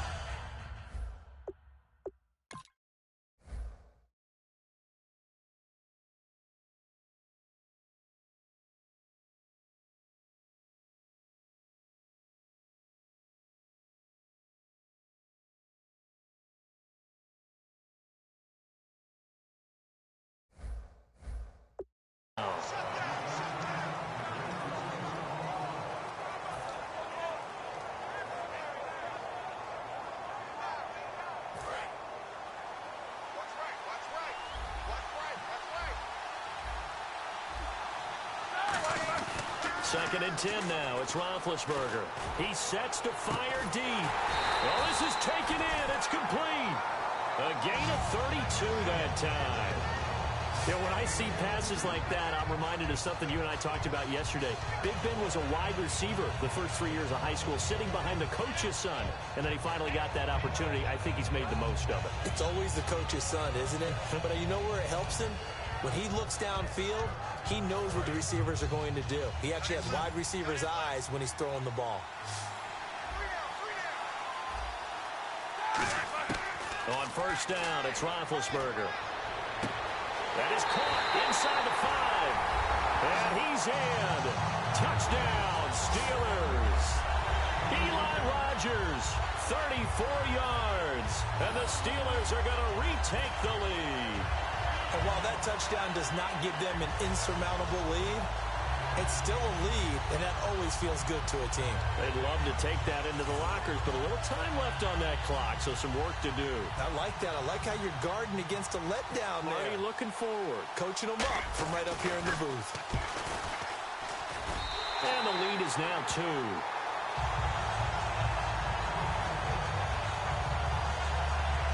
So they only needed 3 plays on that drive. And it ends with the Steelers finding the end zone.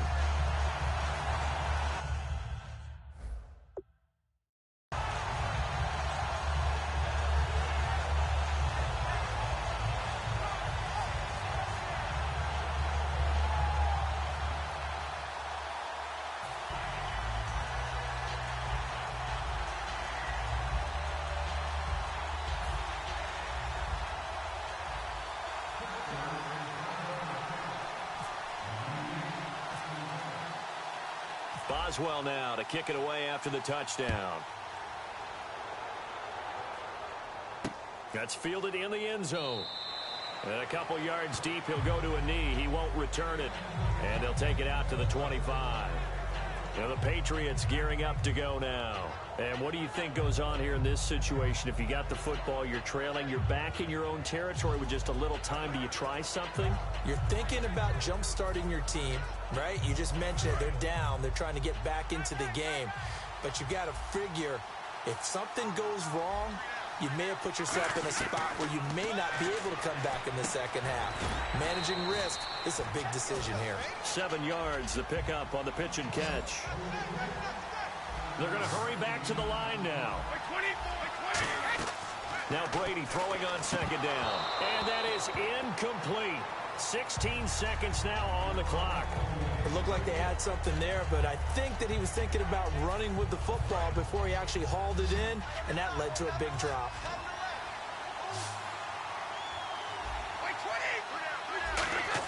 Brady going to try and throw on third down. Got a man, it's Amendola. And he's taken down at the 43, but not before picking up the first. And they're going to speed things up here.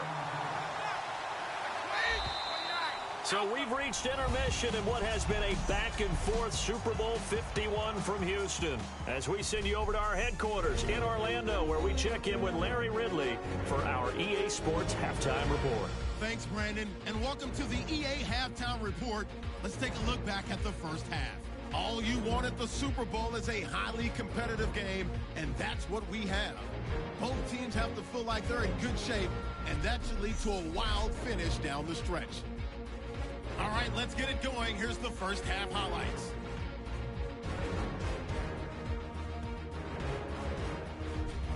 First and 10. Here's a completion to Julian Edelman, and he's going to go 75 yards for the score, closing the gap to 4. Now first and 10. Browns wide open, able to make the grab, and he's gone as he sprints to the end zone. Steelers go up by 11. Following the interception, the former Chippewa Antonio Brown found on the quick pass. And this great play will go for 6. That takes the lead up to 18. Steelers with possession halfway through 1. Roethlisberger looks long here to Brown. He gone. Steelers push their lead to 11. Offense out now following the interception. Quick pass is complete, and 38 yards later, he's going in for the score. The Steelers go up by 18. Steelers with the ball early in the second. Browns got nobody around him on the deep pass. He gone, continuing a wild first half. About halfway through the second, Brown's got nobody around him on the catch, and this goes 60 yards for the score. That takes the lead up to 9.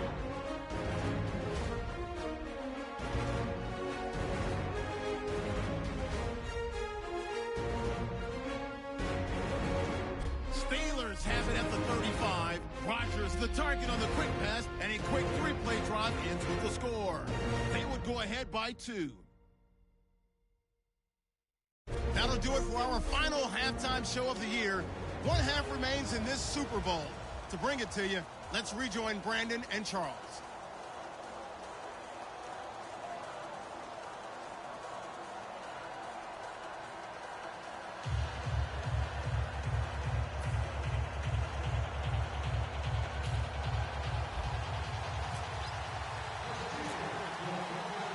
So both teams have their marching orders, and we'll get going again here in quarter number 3.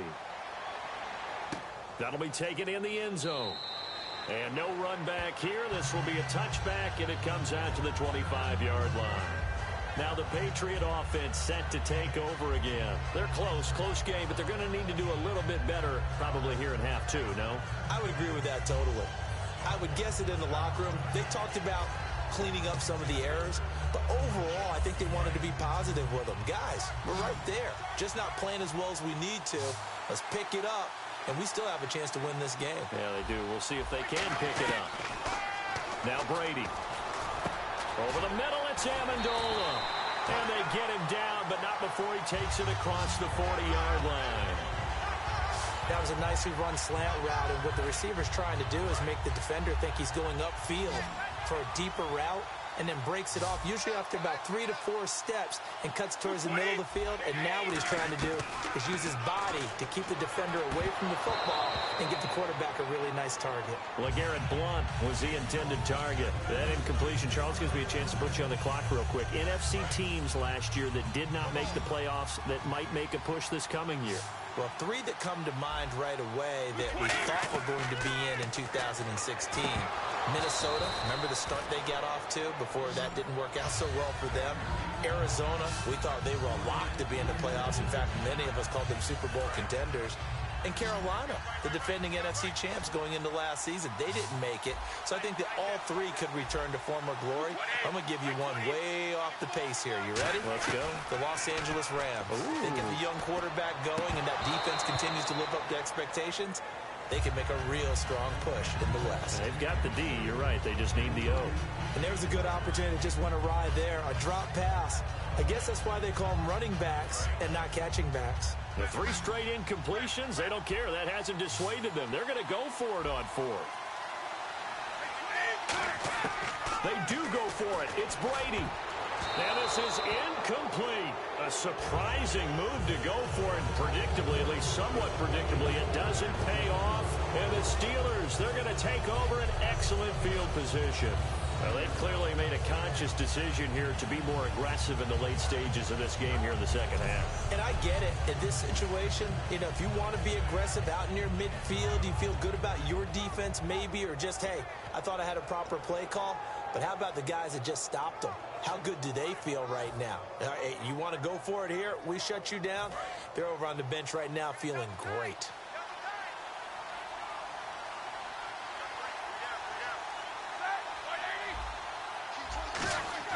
They'll throw on first down with Roethlisberger. And my goodness, another interception.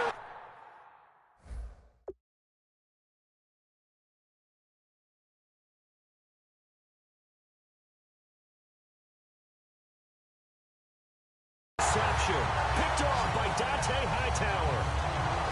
With that interception, he just set a record that nobody ever wants to set, and that's the most picks ever in an NFL game. 8. The last time we saw 7, 2001, right? Yeah, Ty Detmer. He's with the Lions at that time. To get to 8, are we sure he knows what color jerseys his team's wearing in this one? I don't know. It has not been good.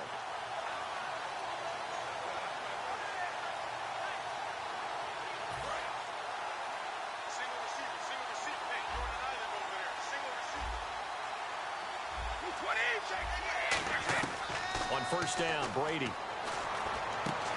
There's that man again. It's complete. 17 yards on the pickup there, and the drive will continue.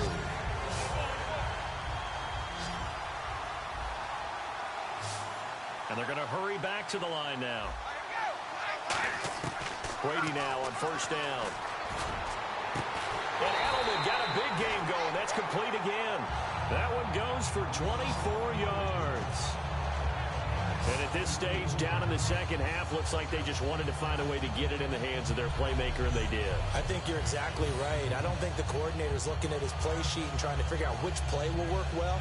He's trying to figure out how to get the ball to the playmaker that you just described. Looking down at that sheet, you find people plays, not necessarily X's and O's, and that's exactly what they did there.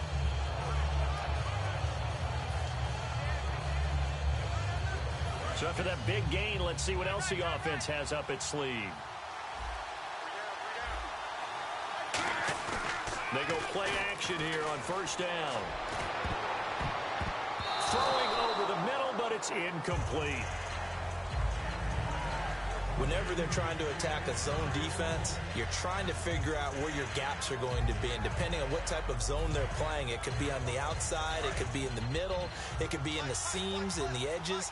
In this case, they tried to attack the middle of the field, but this zone defense didn't allow it because they were able to see the ball come off the quarterback's hands, and everyone was able to react to the football. That's caught by Gronk for a Pats touchdown. Rob Gronkowski, a 22-yard touchdown grab. And the Patriots have retaken the lead. And the defensive there, that was a battle. He just made a really nice play. A really nice play, making sure his body position was correct. And how about the throw? Zipped it in there. And it results in the touchdown. The point after try for Gronkowski.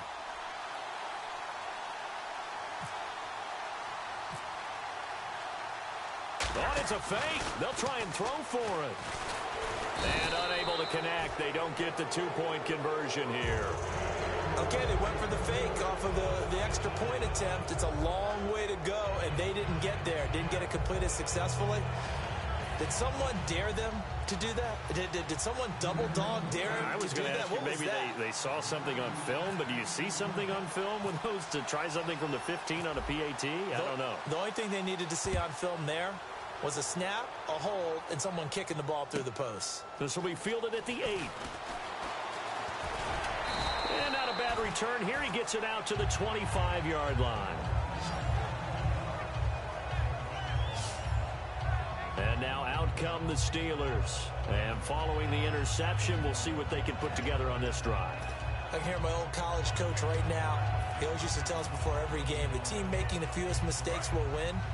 What they're hoping is that last mistake is their only one of the game. Coaches, that's all they talk about, turnovers, right? Minimizing those and maximizing opportunities. They go back to the air here after the INT.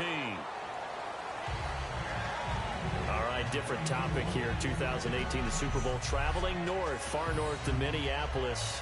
Early predictions for that one. Who you got? Well, you know, everyone's still waiting in the NFL for a home team to play in its home stadium, right? So could the Vikings be that team? I'll start in the NFC, and I'm going to say no. I think Seattle, starting to get near that maybe last run with their defense, but Earl Thomas returns. I like Seattle coming out of the NFC. How about you? Well, I'm actually going to take a Dallas Cowboys NFC title run. I think that they came so close. Sammy Coates off to the races. 20. And into the end zone. Touchdown, Pittsburgh. Sammy Coates, his second touchdown of this Super Bowl.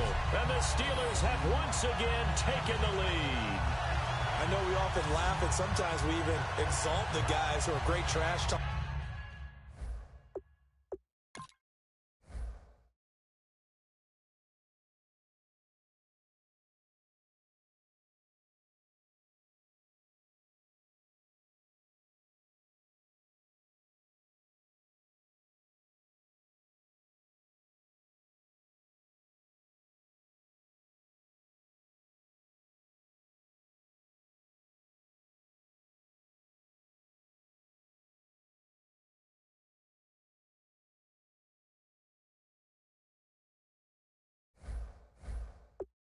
And give us some really funny lines. But the bottom line is absolute production on the field. His second touchdown of the game, and they lead. And now they'll be looking to their defense to preserve that lead.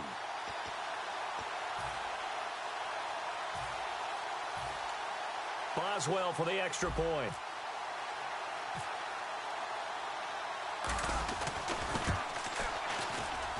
And that one gives them a 3-point lead. That drive started on their own 25. 2 plays, 75 yards later, into the end zone. Boswell now to kick it away after the touchdown. This is fielded a couple yards deep. They'll bring it back to just about the 25. Call it the 24-yard line. The Patriot offense now set to come back out onto the field.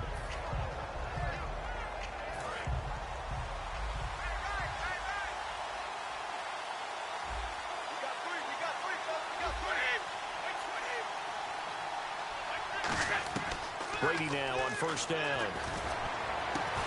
He couldn't quite hold it. Got hit. Ball pops out. Incomplete. Little lull in the action here to go over an offseason storyline that's kind of interesting. L.A. a couple years ago, they have no teams, and now they're going to have 2 with the move from San Diego to L.A. What does that mean for the league and for the Chargers?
It seems like an easier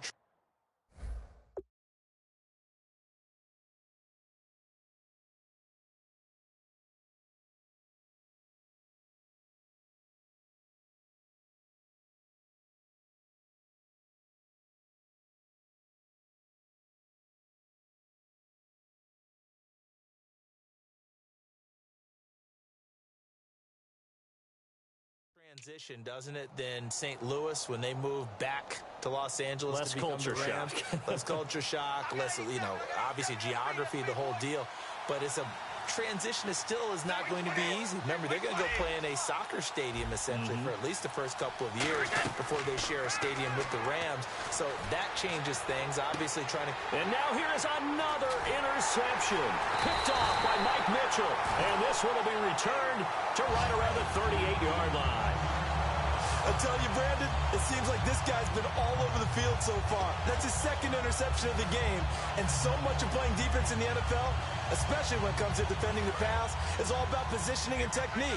And this is fantastic work on both fronts there. And Pittsburgh getting set to take the field. After the interception, here's Roethlisberger. Over the middle, and it's incomplete. Eli Rogers, the intended receiver. That'll bring up second down. Well, the numbers have been good in the passing game, and certainly a big reason why they have the lead. But now here, third quarter, maybe go to the run game a little more? Yeah, perhaps. I mean, after that incompletion, a little credit to the defense for shutting them down on that play. Maybe you try and run the football a little bit more in this spot, but they have to feel good about how they've been throwing it overall. Again on 2nd and 10, it's Roethlisberger. Brought in by Coates. And he gets this one all the way down inside the 20-yard line. And defensively, they were in zone coverage there. Do you have to be a little careful? You're losing playing against a good quarterback like he is to not play too much zone? Yeah, you have to be careful about how much time you're giving up. I think it's a good point you just brought up. So maybe if you still want to play zone, you go to a zone blitz scheme. and you can drop anyone out of your defensive front. Defensive end, defensive tackle. It doesn't matter. You just exchange someone to bring more pressure towards the quarterback and still try and cover downfield. Not only did they drop what looked like an interception in the end zone, they blew a golden opportunity to shift the momentum.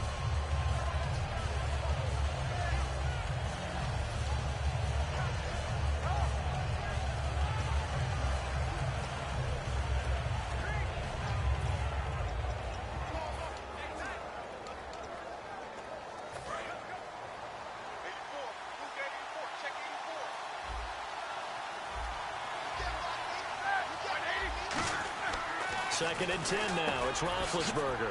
This will be caught just inside the 10. 8 yards on the completion, but now they face third down. And that's one of his advantages of a passer, is it not? With his height, setting back there in the pocket, firing it over the middle, he can really see everything clearly. It is, and I know that other quarterbacks get it done different ways, all right? You don't have to be his height to make a great play, but what he does is he takes away having to make those slide steps in the pocket to find angles to throw the ball through. He just throws right over the top of it because he can see everything, and sometimes that saves time and gets the ball to a receiver quicker. I don't know about you, but that almost felt like old-time football there. 3rd and 2 is not necessarily just a running down anymore. A lot of times they want to throw the ball. They went back to the roots and powered forward and got the first down. Now Roethlisberger. And my goodness, another interception. Devin McCourty picks it off. And a big turnover there as his guys will get the football back. And give him now 4 interceptions in this game. That's only the 3rd time this has been done since the year 2000. I think that tells you how much better teams have gotten at throwing the football. Because if you go all the way back to 1960, 12 times before that, there have been guys who've gotten 4 interceptions or more in a game. I mean, most recently, since 2000, Delta O'Neal and D'Angelo Hall. Danny Amendola, the man he was trying to get it to. And that'll bring up second down. So they just got the football on an interception. They almost gave it right back the same way.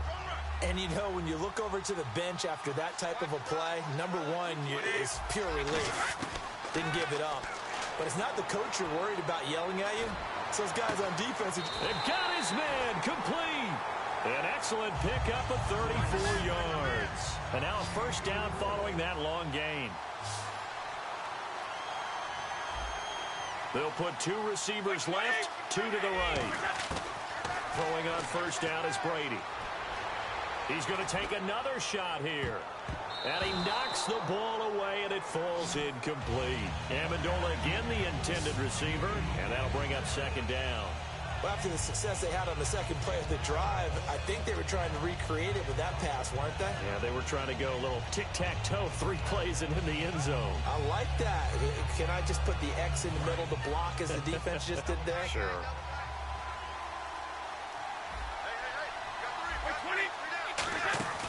On play action, now Brady. And he can't hang on. He had a good shot there for his 3rd pick of the game. Instead, it's third down.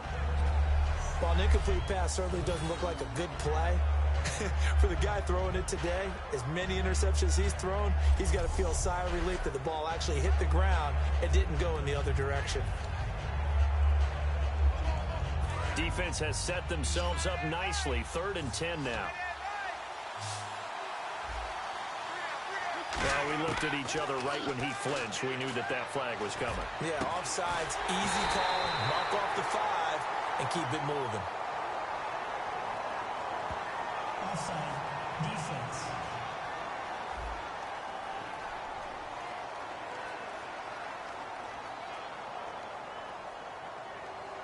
And with the big gain, they'll go ahead and decline the penalty.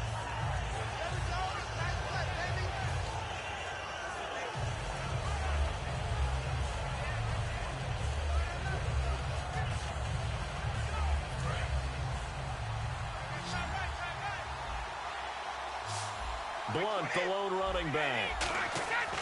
On 1st and 10, here's Brady. Left side, that's caught by Mitchell. And down inside the 15 he goes. Well, for teams that like to play man coverage, running corner routes can be tough on them because of the ability of getting into it. Sometimes you're squaring it off. Sometimes you're just rounding it. Sometimes there's a fake. Sometimes there's not. It makes it very, very difficult for a DB to stay with it. And here comes play number 6 on this drive. They slot Gronkowski outright. Snap count through the defense off. 5-yard penalty. Encroachment, defense.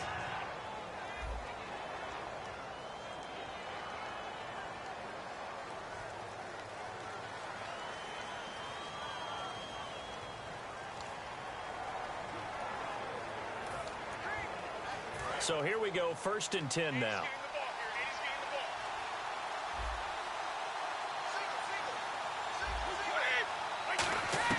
Ready to throw again. This is caught. Gronkowski. It's a nice pickup of 12 yards, and it gives him a 1st and goal. And quickly, they get to the line.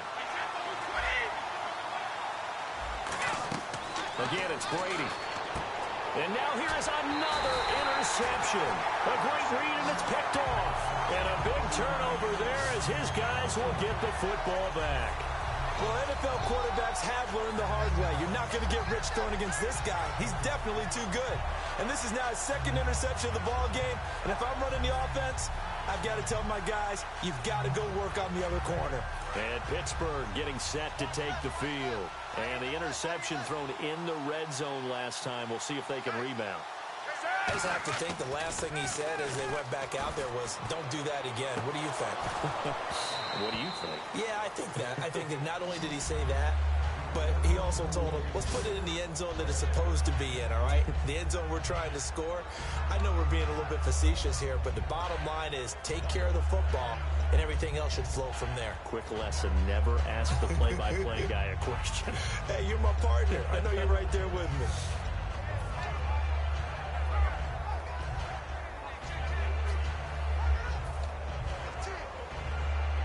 2nd down now after the incompletion. They come up with one running back. That's Bell. Now Roethlisberger down around his goal line. Finding time. Trying to lay one up deep. He's got a man. Complete. The 20, 10, 5, and into the end zone. Touchdown. Antonio.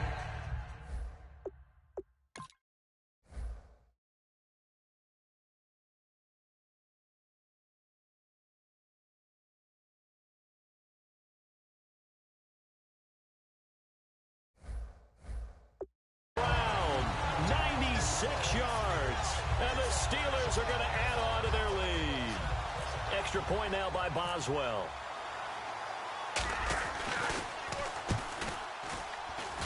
And his guys will take a 10-point lead. Hardly any time taken off the clock there. 2 plays, and they find the end zone for 6 points.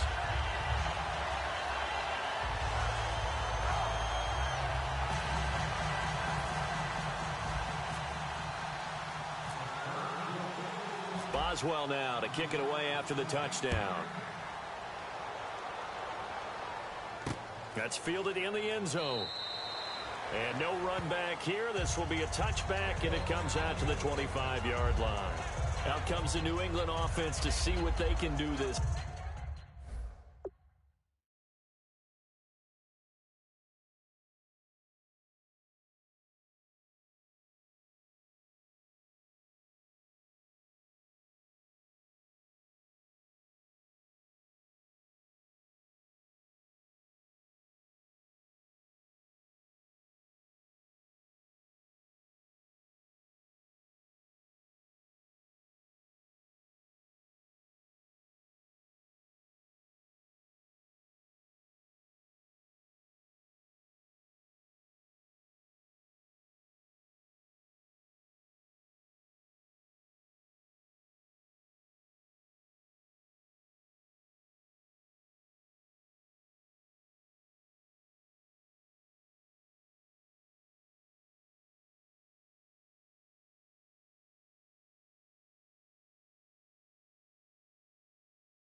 Time. And they had a nice little drive going last time.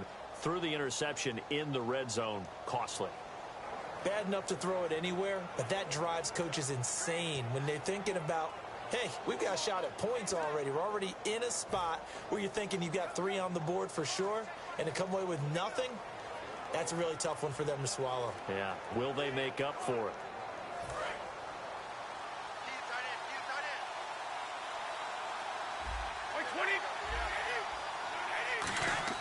Trying to shake off the interception. He'll look to throw. And it pops free. The collision there jarred the ball loose and brings up second down. Whenever I see a drop like that, I have to kind of take a step back and check myself a little.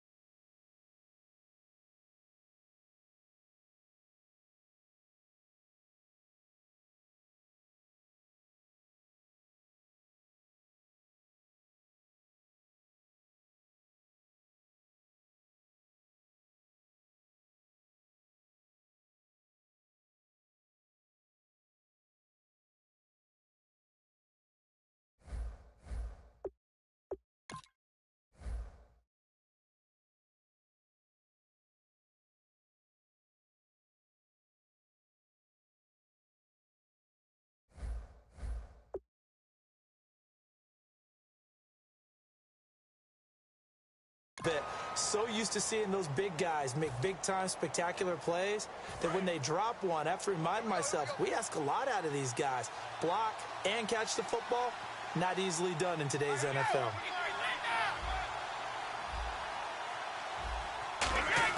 Brady will try again on second down.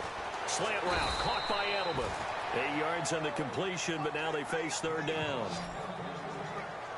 Slant route's effective no matter who's running the route and catching the ball. But when you have a receiver of that stature, you have to be a little bit more precise throwing it. You don't have the same catch radius with the bigger targets. The Steelers insert their nickel defense on third down. Yeah, they add a DB.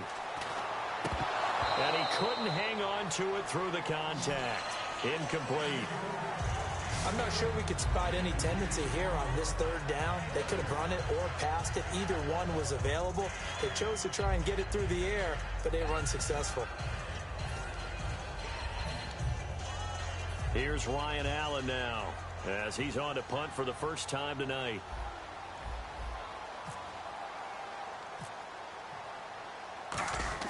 And how about this, a fake? And this is incomplete. A huge gamble, and it does not pay off. Well, not only did they try to fake it, they put the ball in the arm of their punter, and it didn't work out. Not the quarterback. No. The punter. Yeah. Risky. And it's so funny because when it works, genius. When it doesn't work, not so smart. Not so genius. In this case, not so genius, but I do admire that he went for it. The Steelers offense now, they head back onto the field. Now a play fake here on first down. James has got it. Complete. They'll get 23 yards there. And the Steelers are going to have a first and goal. There's so many things to watch for when you play defense. And reading your keys, you always hear about that, and having your eyes in the right place. Sometimes your eyes can fool you. How about that play action there? That sprang the big guy, didn't it? Able to dump it over the top to him. They come out with one back and 3 tight ends. Now Bell. And running room hard to come by here. He gets it down to the 8. He'll get 2 out of that run, and it's going to bring up a second and goal. Defensively, pretty good start there with their backs against the wall. That's a win for the stop troops right there. And if I'm them, I get a little bolder now. They won the first battle. Keep coming after them. Put the pressure on them.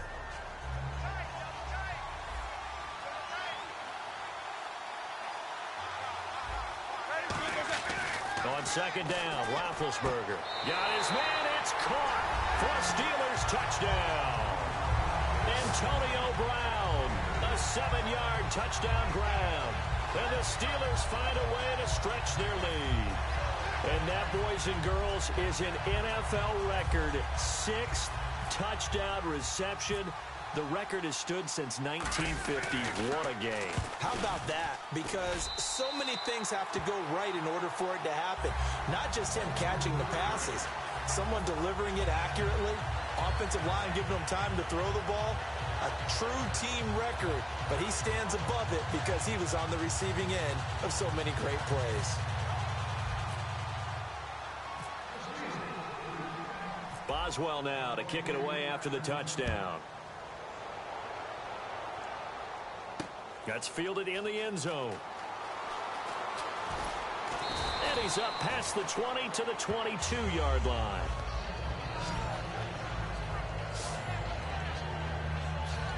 The Steelers defense, we watch them get set to go. They had a great job last time. They got the fourth down stop. It led to points. See if they can make magic happen twice. How about the defense, though? You're going to go for it against us on your own side of the field. Rose up and stopped them.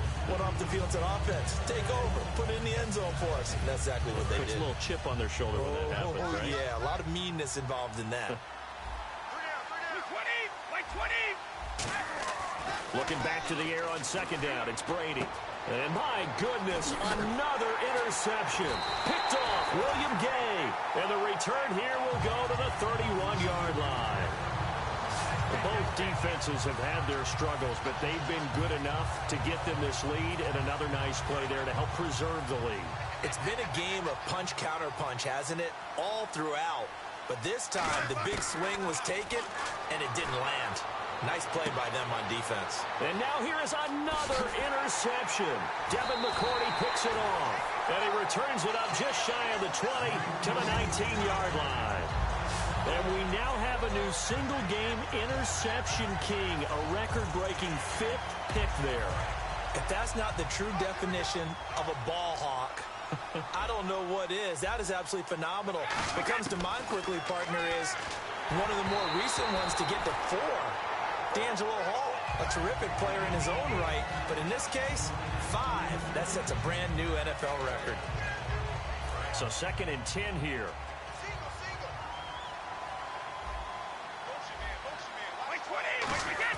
Brady to throw on second down. And Edelman got a big game going. That's complete again. A good pick up there of 20 yards.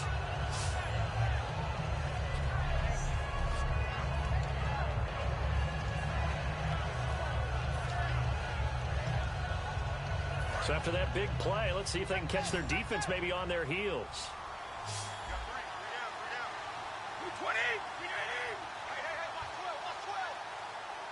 And that one was relatively easy to see. I noticed that from up here. Yeah, it doesn't take a whole lot, does it? Sometimes you get multiples. What I always love on these offsides is when each side points at the other. Hey, you did it. No, you did it. They deciphered that one correctly.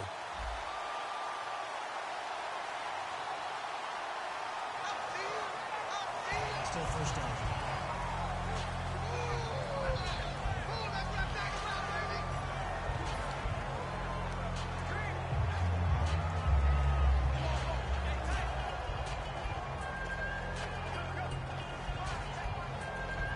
So a first down and 5 for the offense.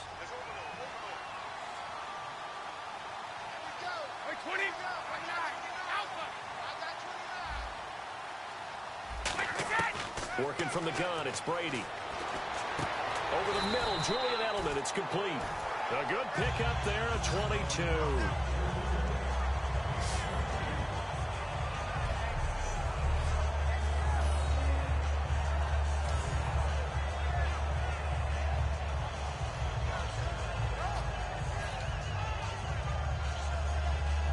So after that big gain, let's see what else the offense has up its sleeve.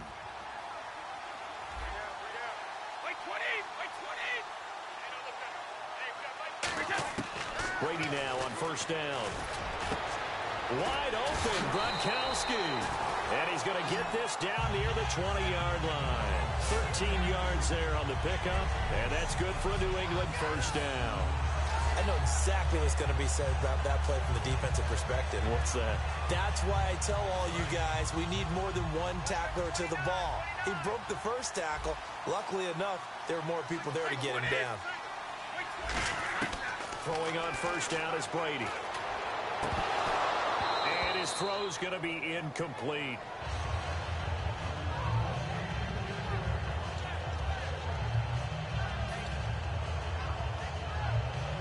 So they're still at the original line of scrimmage here. 2nd down and 10.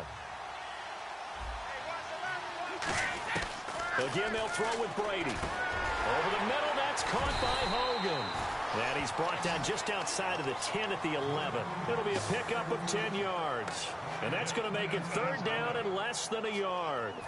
Quarterbacks like throwing the slant route, but they have to be careful about ball placement. They have to put it in a spot that makes sure the receiver has his body in front of the defender.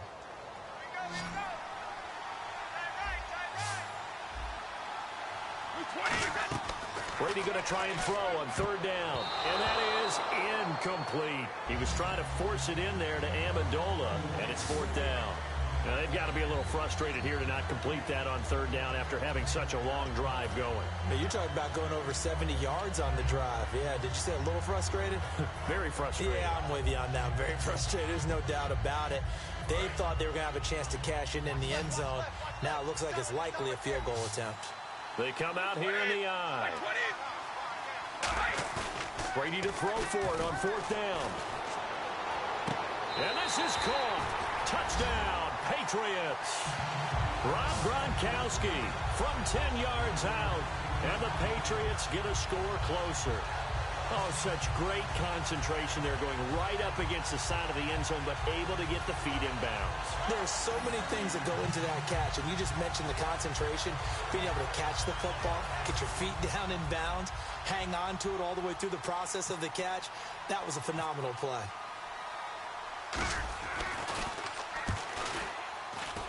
And the lead is trimmed down to 10.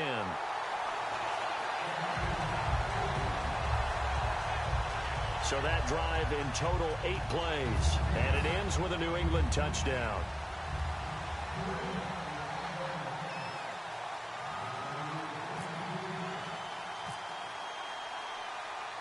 Gostkowski now after the touchdown. He'll send this one away. This one taken just inside the 10. And he'll make it across the 20 as his guys will set up shop at the 23-yard line. And let's shift now to talking about the Patriots defense. And the interception the last time they were out there ended up leading to a touchdown. So the only thing they didn't get really was the pick six, because that's what everyone wants. Take it immediately to the end zone, but their offense capitalized on the takeaway. And my goodness, another interception. Picked off by Patrick Chung. And his guys are going to take over at the 34-yard line. Brandon, this is a veteran quarterback back there. He should know better than to make a throw like this. This is definitely not his best ball, and I think he knew this was trouble the second it was leaving his hand. Now the Patriots offense, they work their way back out onto the field. Now a play fake here on 1st down. That is caught inside the 5. And all the way in. Touchdown, New England. Chris Hogan with his 3rd touchdown of this Super Bowl. And the forced turnover on defense leads to 6 points. It's been quite the game for him individually. A trio of touchdown catches now. So pick a route, any route. Whatever you want him to run, he's going to do it and do it well and end up in the end zone. This has really been fun to watch. Those are the kind of drives they like on offense, from the coordinator to the quarterback, the line, everybody. One-play drive and into the end zone for 6. Gostkowski now after the touchdown. He'll send this one away. This will be taken about the 12. And he'll be out of bounds across the 25.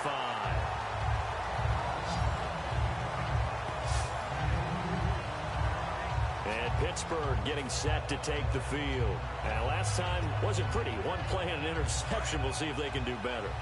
I want to see if they want to go ahead and throw the ball again now on this drive after what happened on the last one. Throw it on the first play. Give the quarterback some confidence. See what happens.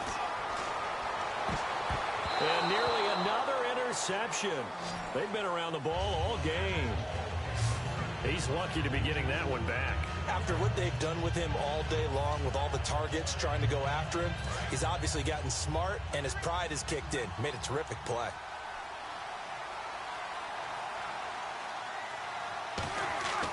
2nd and 10. It's Roethlisberger once more. And his throw here's incomplete. Let's give some credit to the defensive guys on that play. Able to bat that one away. Sure looked like they were trying to hit the corner route. So a 2nd down incompletion now brings up 3rd down. On 3rd down, Roethlisberger. And this is caught on the sideline. But no, they'll say out of bounds. He caught it but was not in bounds. Incomplete. A 3rd down, he tried to stay in bounds, did all he could. He caught it, but was led a little bit too far. Yeah, that's always difficult, isn't it? Because you know half of your body is trying to stay behind while the other half is reaching out, trying to catch the football. The top half worked. It was the bottom half that was in question. And they're going to try this again. It's another fake. And it's intercepted. Picked off by Patrick Chung. And they get the football. They'll set up shop at their own 49-yard line. Well, when someone other than the quarterback is throwing the football, it's either beautiful or a disaster, and here it was the latter. Nowhere in between, right? You're exactly right. It takes some fortitude to call that type of a play. But when it doesn't work, oh, boy, you wish you hadn't. This is complete to guess who? Gronkowski again. And there's another completion to the tight end. And let's face it, it is hard to overthrow a 6'6" target. It is indeed. Quarterbacks like their speed guys. They like that huge 6'6" target that they've got in him. They really do, and it reminds me of what one great tight end told me once. He told his quarterback, just make sure you throw it up there, you know, kind of like put up in the top shelf where the kids can't get it. Oh, he got position on him, and he pulls it in.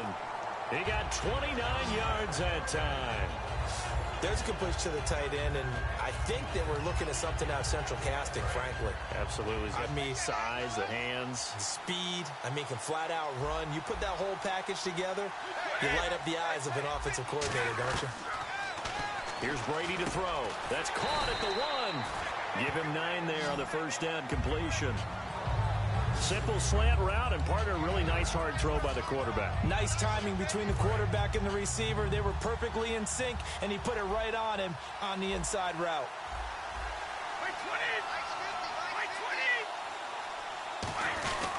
They'll go to Blunt, try and pound it in. And he's going to be met at the line of scrimmage and taken down. They'll lose a yard, and it brings up 3rd. Yeah, let me pump out my chest a little bit, even though I'm not rooting for either team. That was a really nice defensive play. That's awfully fun to watch, even in an offensive game. From back at the 2, here's 3rd and goal. Shotgun now for Brady. Has a man, and it's Edelman for the Patriot touchdown. Julian Edelman, his 2nd touchdown of this Super Bowl. And the Patriots have retaken the lead. On those slants, everything happens so quickly. What makes it work? The timing between the passer and the receiver. In this case, a slant route. Ordinarily, it's probably about 3 steps before you go on the slant. In this amount of time, I think it's a 2-step deal. Boom, put his foot in the ground and got inside for the pass. Got inside for the pass, got inside for the catch and the score.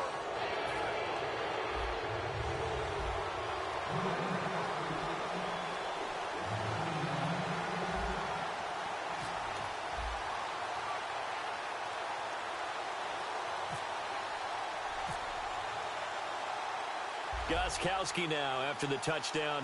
He'll send this one away. This is taken just shy of the 10 here. And a good effort on the return there. Gets him across the 30 to the 33-yard line. And Pittsburgh getting set to take the field. And following the interception, just any interception, are you a little bit more cautious when you start that next drive, or no, you just throw that out the window? I think you are. I don't think that there's any way you can run back out there and go, totally didn't affect me. Let's just go ahead and be loose with the football again. You're going to take care of it, but you have to be careful about being too cautious because now you can't run any offense at all. Still want to attack. We'll see how they attack him here. Well, clearly one of his advantages as a passer is his height. Sit back in the pocket, fired over the middle. That makes things tougher defensively, doesn't it? It really does, because your goal is to move the quarterback off his initial spot when he gets his drop back completed. But when you have that type of height, he can stay in there. If he's willing to take the hits and just fire over the top, which saves him time and actually completes a play a little bit quicker than it normally does for a quarterback who has to slide and find open space to throw. 1 quarter remains here in the Super Bowl. We'll return with more after this. You're watching the NFL on EA Sports. Back now here on EA Sports. It's been a very hotly contested game to this point. Just a field goal separating these two teams as we get set for the fourth quarter.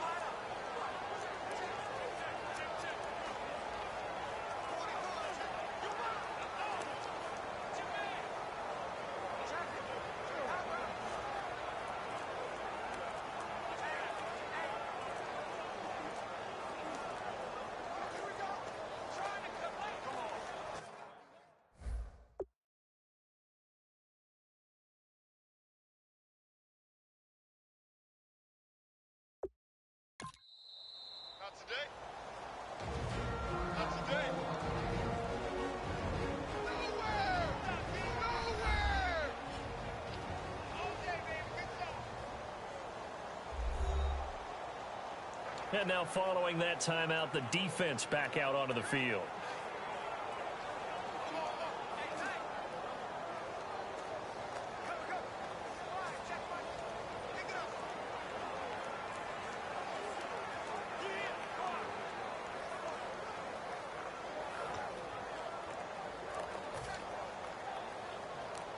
So 2nd and medium, 2nd and 5 now.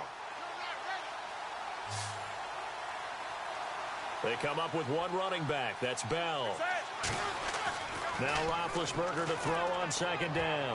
And now here is another interception. Picked off by Logan Ryan.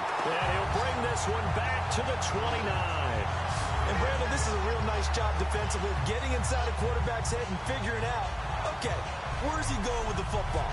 Because you can make an educated guess defensively, not all the time, but sometimes. And when you're right, you've got a decent chance of coming away with the football. And now out come the Patriots. And that last drive, a long drive, but not just that, they had a great air attack going. Do they stick with that?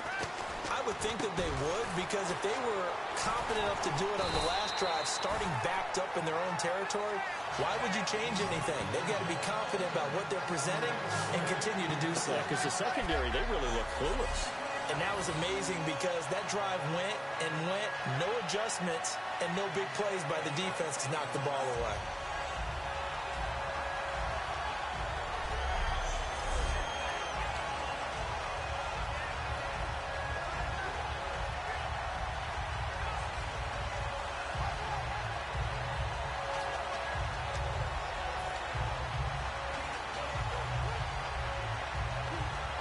Fresh set of downs here.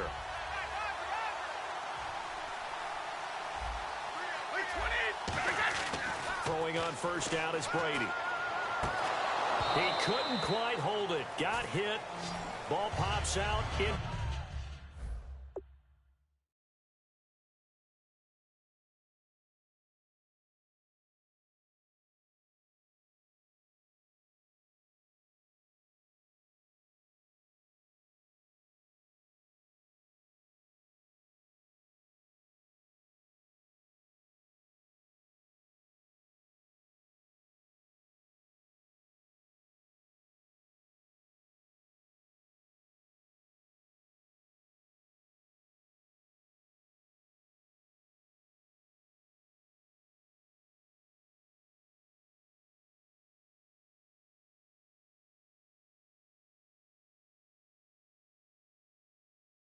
Complete. Timing's crucial in any route thrown, but when you throw an out, so many things are going through the mind of the receiver. Catching the ball, timing it up with the quarterback. Are my feet going to get down in bounds? On that play, all those things going through his head might have caused him to drop it. Blunt, the lone running back. Brady again here on 2nd and 10. Slant route caught by Edelman. And he'll get it out a couple yards shy of midfield at the 48. 8 yards on the completion, but now they face 3rd down. Some think that teams really won't throw a slant route unless you have a receiver that has a lot of stature to him. But sometimes the little guys, they get lost in there. People can't really locate them, and they run that quick cut on the slant, and oftentimes they can turn it into big plays. And they're just a couple of yards shy of a 1st down here on 3rd down. They come out 5 wide, 3 of them to the right side.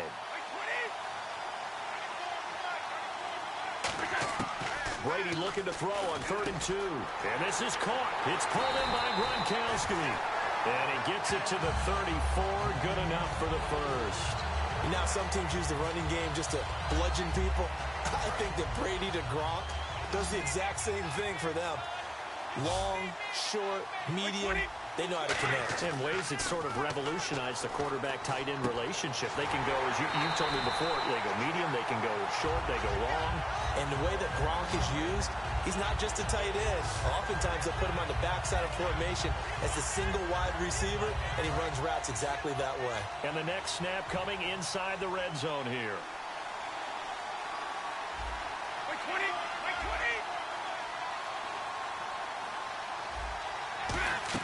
Into the red zone, it's Brady. And no escaping this time as he'll go down. They got him for a sack. Javon Hargrave in there to get him the 6th time they've sacked him tonight.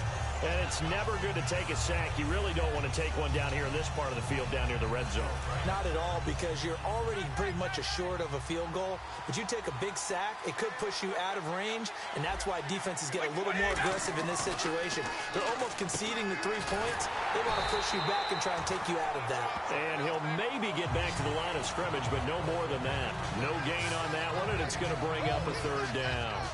Now the old pass completion for no gain, not something you want to call up out of the playbook too often. Yeah, most offensive coordinators don't have that on their play sheet, so they've got to go back and scramble after this one. But right now, with what they're telling receivers about making sure you take care of the ball in open field, sometimes the fighting for extra yardage doesn't come as a result. That and good tackling can lead to no yards gained. A pickup of 24 on the 3rd down conversion.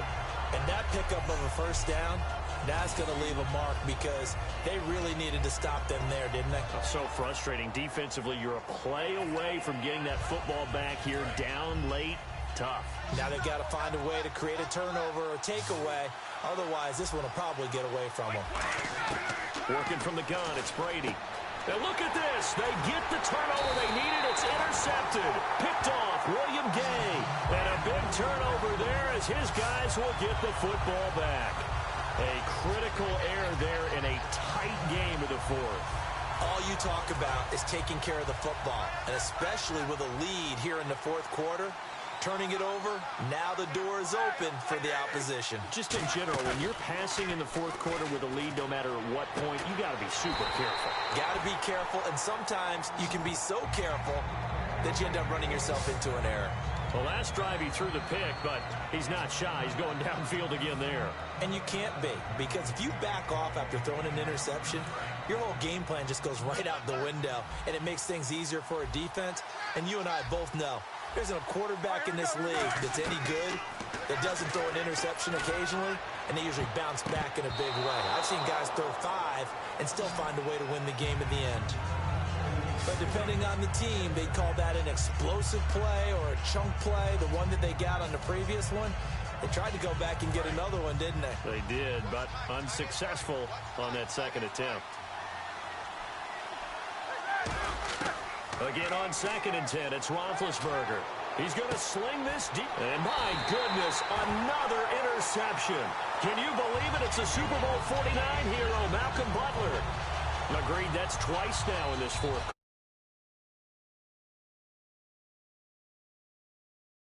He's not there, but he throws it anyway.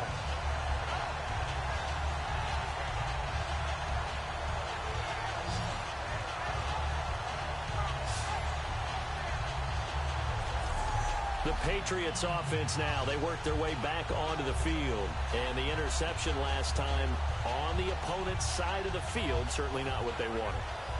put it mildly. That is so frustrating because that signifies there's a drive going on. You're in good spot. Great place to run some of your best offense. Instead, they turn the ball over. They turned the ball over last time. See if they can avoid doing it here. 20 yards on the pickup there. And it'll give the Patriots a first down.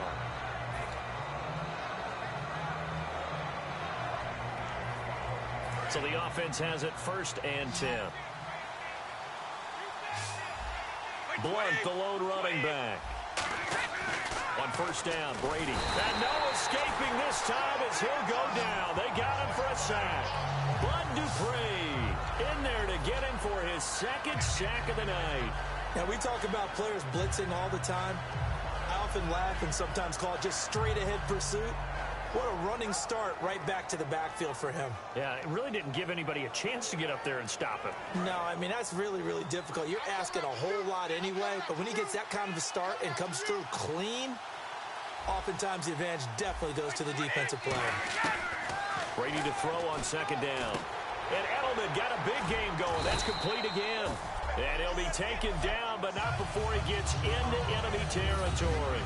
Quick pass play there on the slant, Charles. Works out well for the offense. The offense loves it. The defender hates it. Hard to get through the body of the receiver to get to the football trying to cover a slant. Offense comes to the line now, 1st and 10.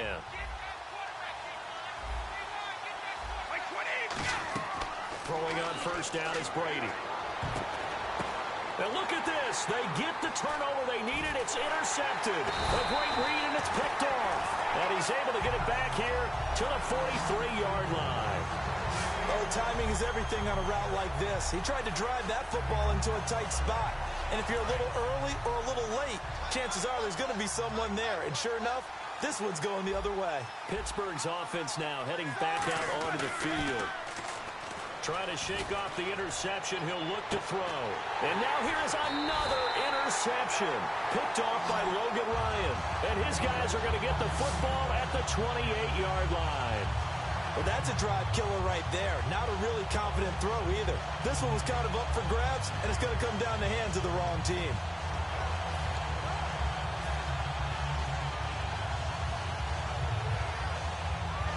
So the Patriots coming out now.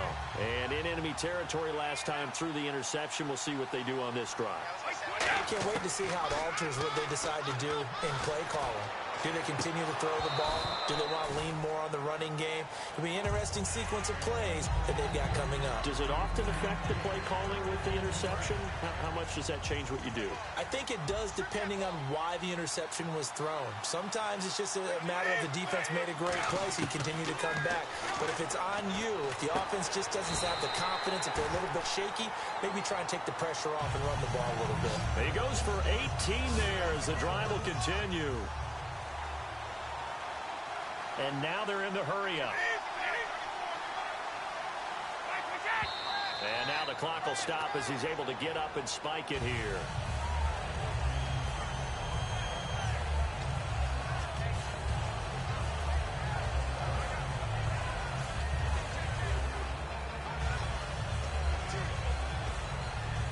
Ten yards still left on 2nd down.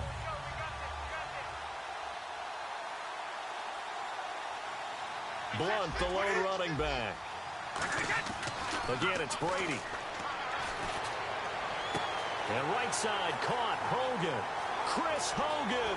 And all the way in. Touchdown, New England.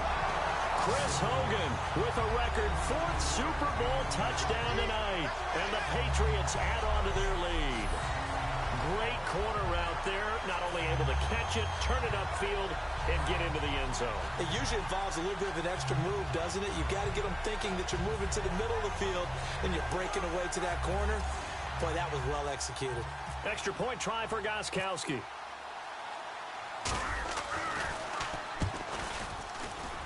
And his guys will take a 10-point lead.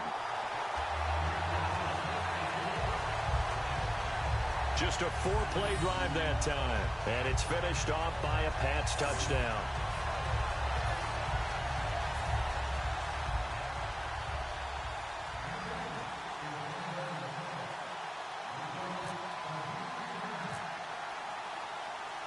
Gostkowski now, after the touchdown, he'll send this one away.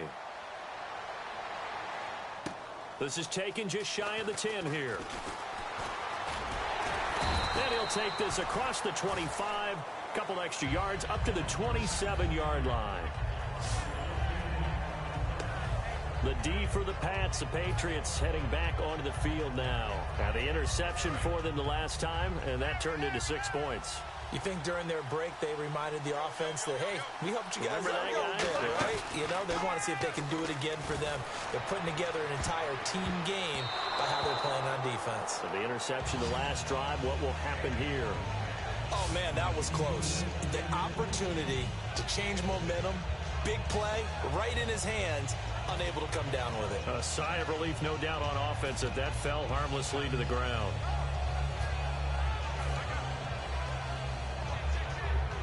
And on 2nd and 10 now. They'll come out in the pistol. A fake to Bell. Now it's Roethlisberger. Throw left side is complete to Rodgers. 8 yards on the completion, but now they face 3rd down. They like going to him in the slot. He catches another one. I think this comes under the heading of, until they stop him, why not go back to it? He has something going really well. Great working relationship with the guy throwing the ball, and they keep making the connection. So here we go, a 3rd down after the 2nd down pass completion.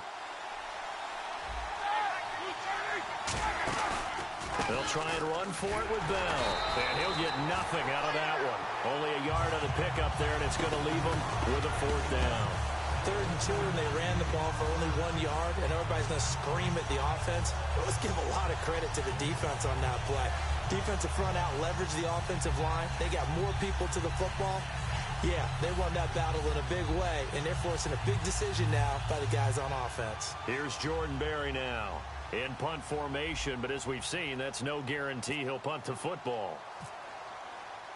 And look at this, another fake. And this is incomplete. A huge gamble, and it does not pay off. The dive unsuccessful. The big fella can't pick it up. It's such a risky play there to fake it. You're either the hero or the GOAT. Here they're going to be the GOAT. Unfortunate, too, because you know they thought they had something there. They don't call it just to call it. They don't just say, oh, what the heck, let's go ahead and fake it here. They feel like they've got something on. They've got the defense in the right spot. Just unsuccessful in that opportunity. And a great spot to start this drive from here.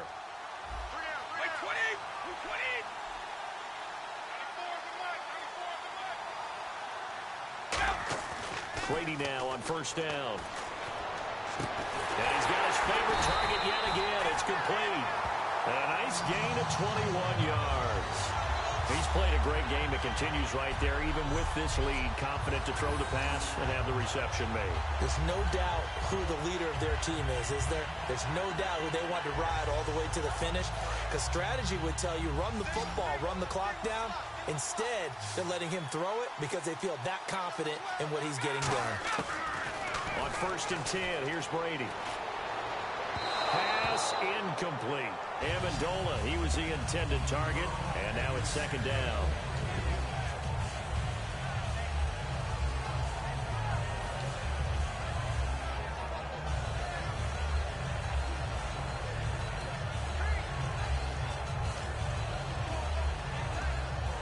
Offense looking to avoid a 3rd and long. It's 2nd and 10. Brady now to throw. And intercepted. Maybe the turning point they need. Picked off William Gay. And he'll go down inside the 15 at his own 13-yard line. And yes, folks, that is his 5th interception, a new NFL record. And that's absolutely phenomenal. I just have to flat out applaud him. What a great effort in this game. But let's face it, when you look back at the numbers of guys who had 4 in the past, you'll find the names of some of the greats and some guys who just had a fantastic game.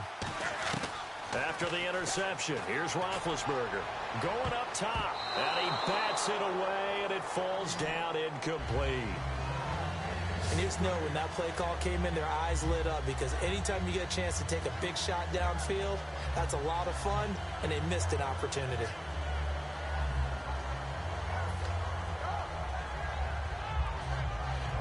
unable to connect on the first down pass play. Now it's second down.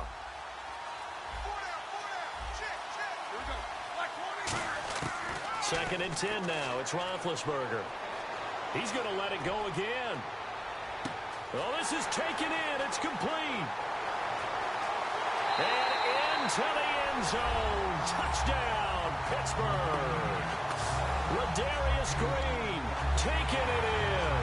And the Steelers are able to make this a close game again. And when a Hail Mary is completed for a touchdown pass like that, I think any defensive coordinator just puts their face right into their hands. I don't think there's any doubt about it, and I don't have stats in front of me. I don't have the empirical numbers that say that in recent years the Hail Mary pass has been completed more than it has been, but it feels that way, doesn't it? And I know the defenses are spending more time on it. I think the biggest mistake they make is that they play everything from behind the receiver. I think they've got to start getting people in front as well to try and knock the ball away. This is fielded a couple yards deep. And he'll wind up getting an extra couple yards here for his trouble as he'll bring this one out to the 27. And the Patriots gearing up to go now.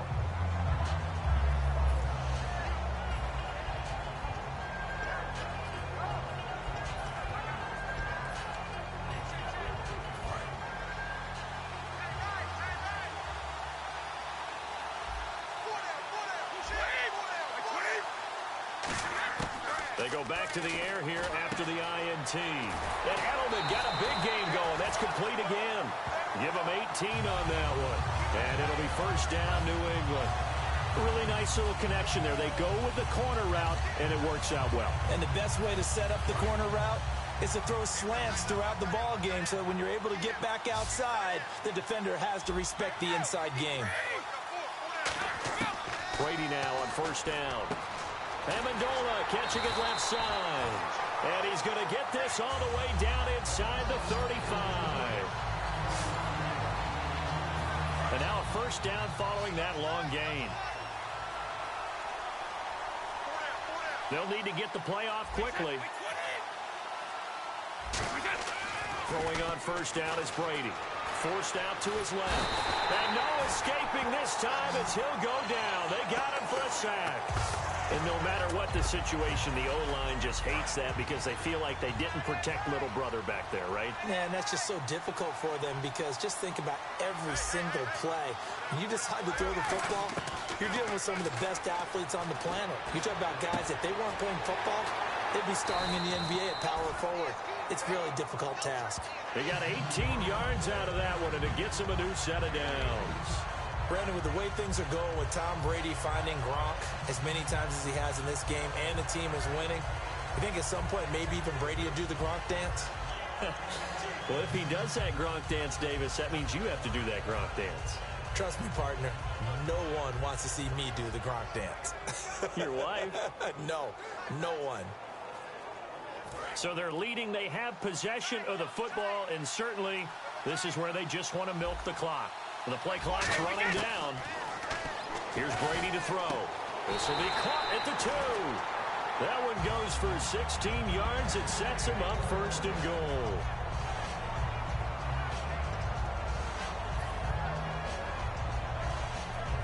Getting late here in the fourth, and if this team has any chance to win this football game, their defense obviously needs a stop here.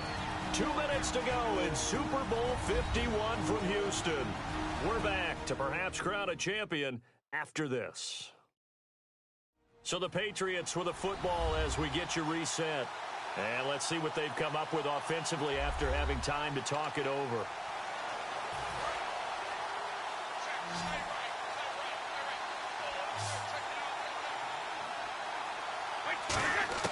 Working from the gun, it's Brady.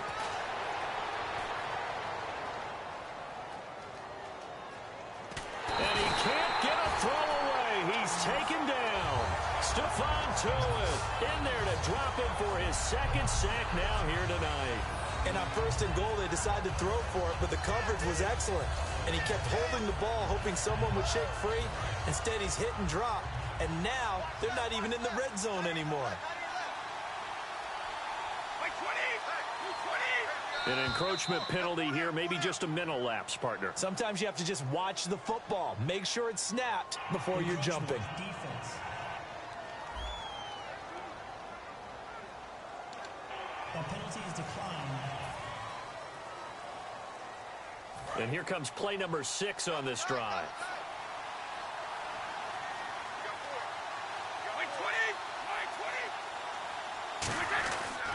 They'll run it here with Blunt. And he is going to lose yardage here. It goes as a loss of 6. And now 3rd down. Hey, a lot of points have been scored in this game, but what a nice play by the defense. Stepping up on that one. Maybe they'll get things going in their direction after a play like that.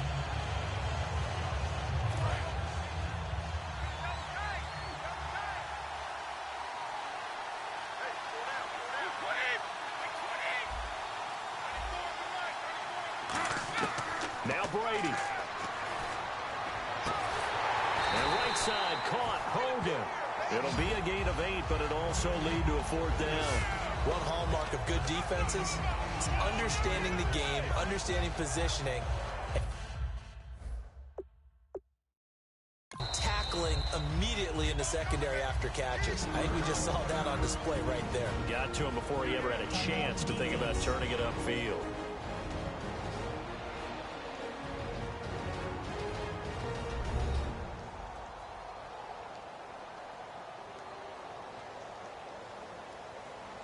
The defense, they got a little bit of a breather. Now they're back and set as we resume play. So on 4th down, out trots the kicker in a big spot here. He hit his first one. This from 44 yards out now. Looking to throw, Garoppolo. And this is caught at the 8. And he'll take it into the end zone for a Patriot touchdown. And that's a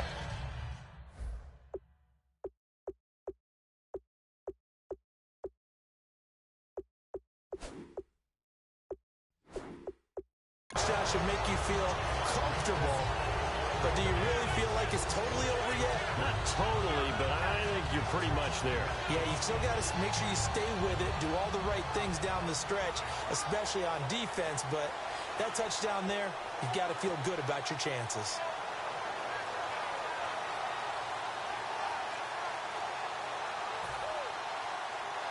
Gostkowski for the point after. And oh, he takes off with it. It's a fake. Cuts left. And this play is not going to work. He's out of bounds, well shy of the goal line. And the try for 2, unsuccessful.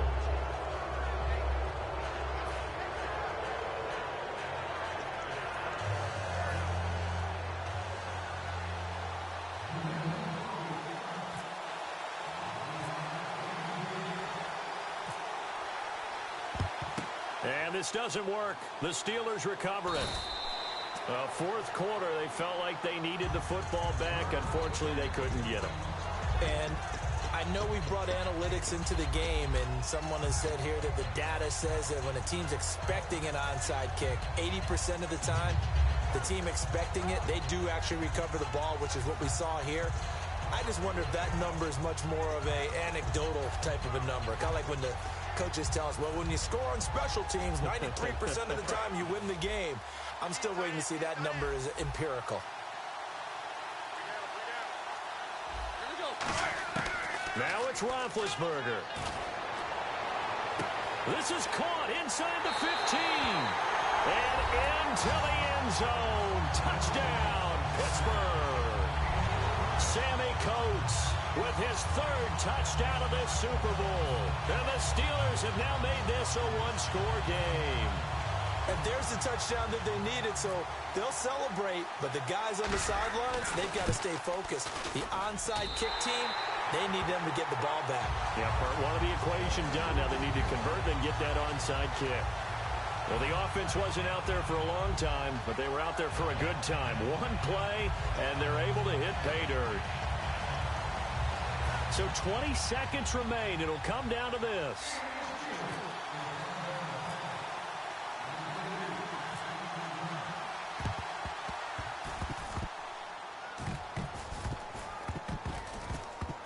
And they've got it. They recovered it. But hang on now, though. There's a penalty flag down. Illegal touching. Offense.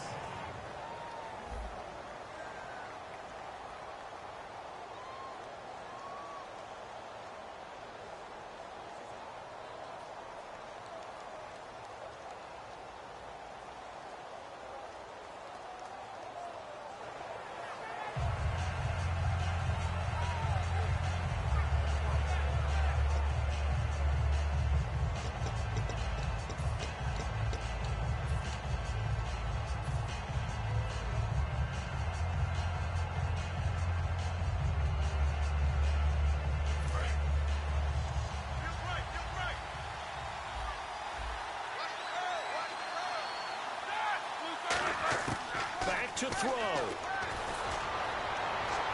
And this one caught by Coates. And he's across for the touchdown, and it's likely the game winner here in the closing stages. So many practices we watched over time where the offense works on scoring late in the game and finding a way to win, as we just saw there. Just saw it right there. Now can they preserve that advantage that they just got?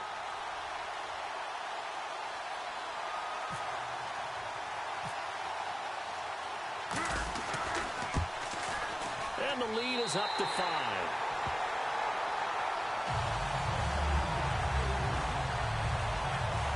They certainly made quick work of that, ultra-quick work. One of the fastest drives you'll ever see, just one play resulting in the touchdown.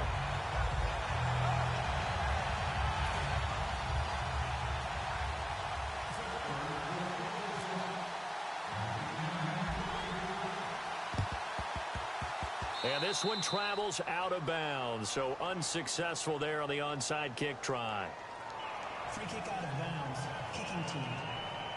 Big mistake here by the kicker, kicking it out of bounds. The one that drives coaches crazy. Keep it in the field of play and let your guys cover.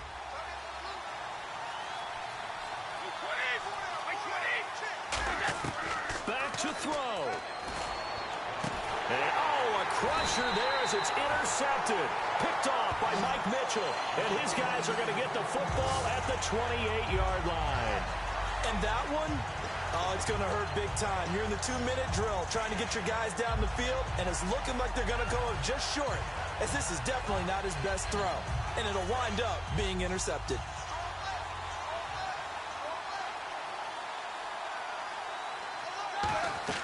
Oh, Roethlisberger going to throw. Green's got it over the middle. And he's brought down, but not before getting across midfield to the 45.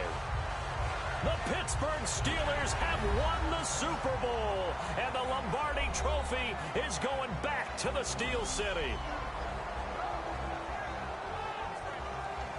And to the Super Bowl champions, they etch their name forever in NFL immortality. That's pretty phenomenal right there. It actually gave me chills just to hear you say that, because immortality forever and ever. When you look in the record books, you'll see this team, you'll see their picture, that your name will be a part of it. That's got to be an incredible feeling, because it's been a long journey to get there, and now they get a chance to enjoy it.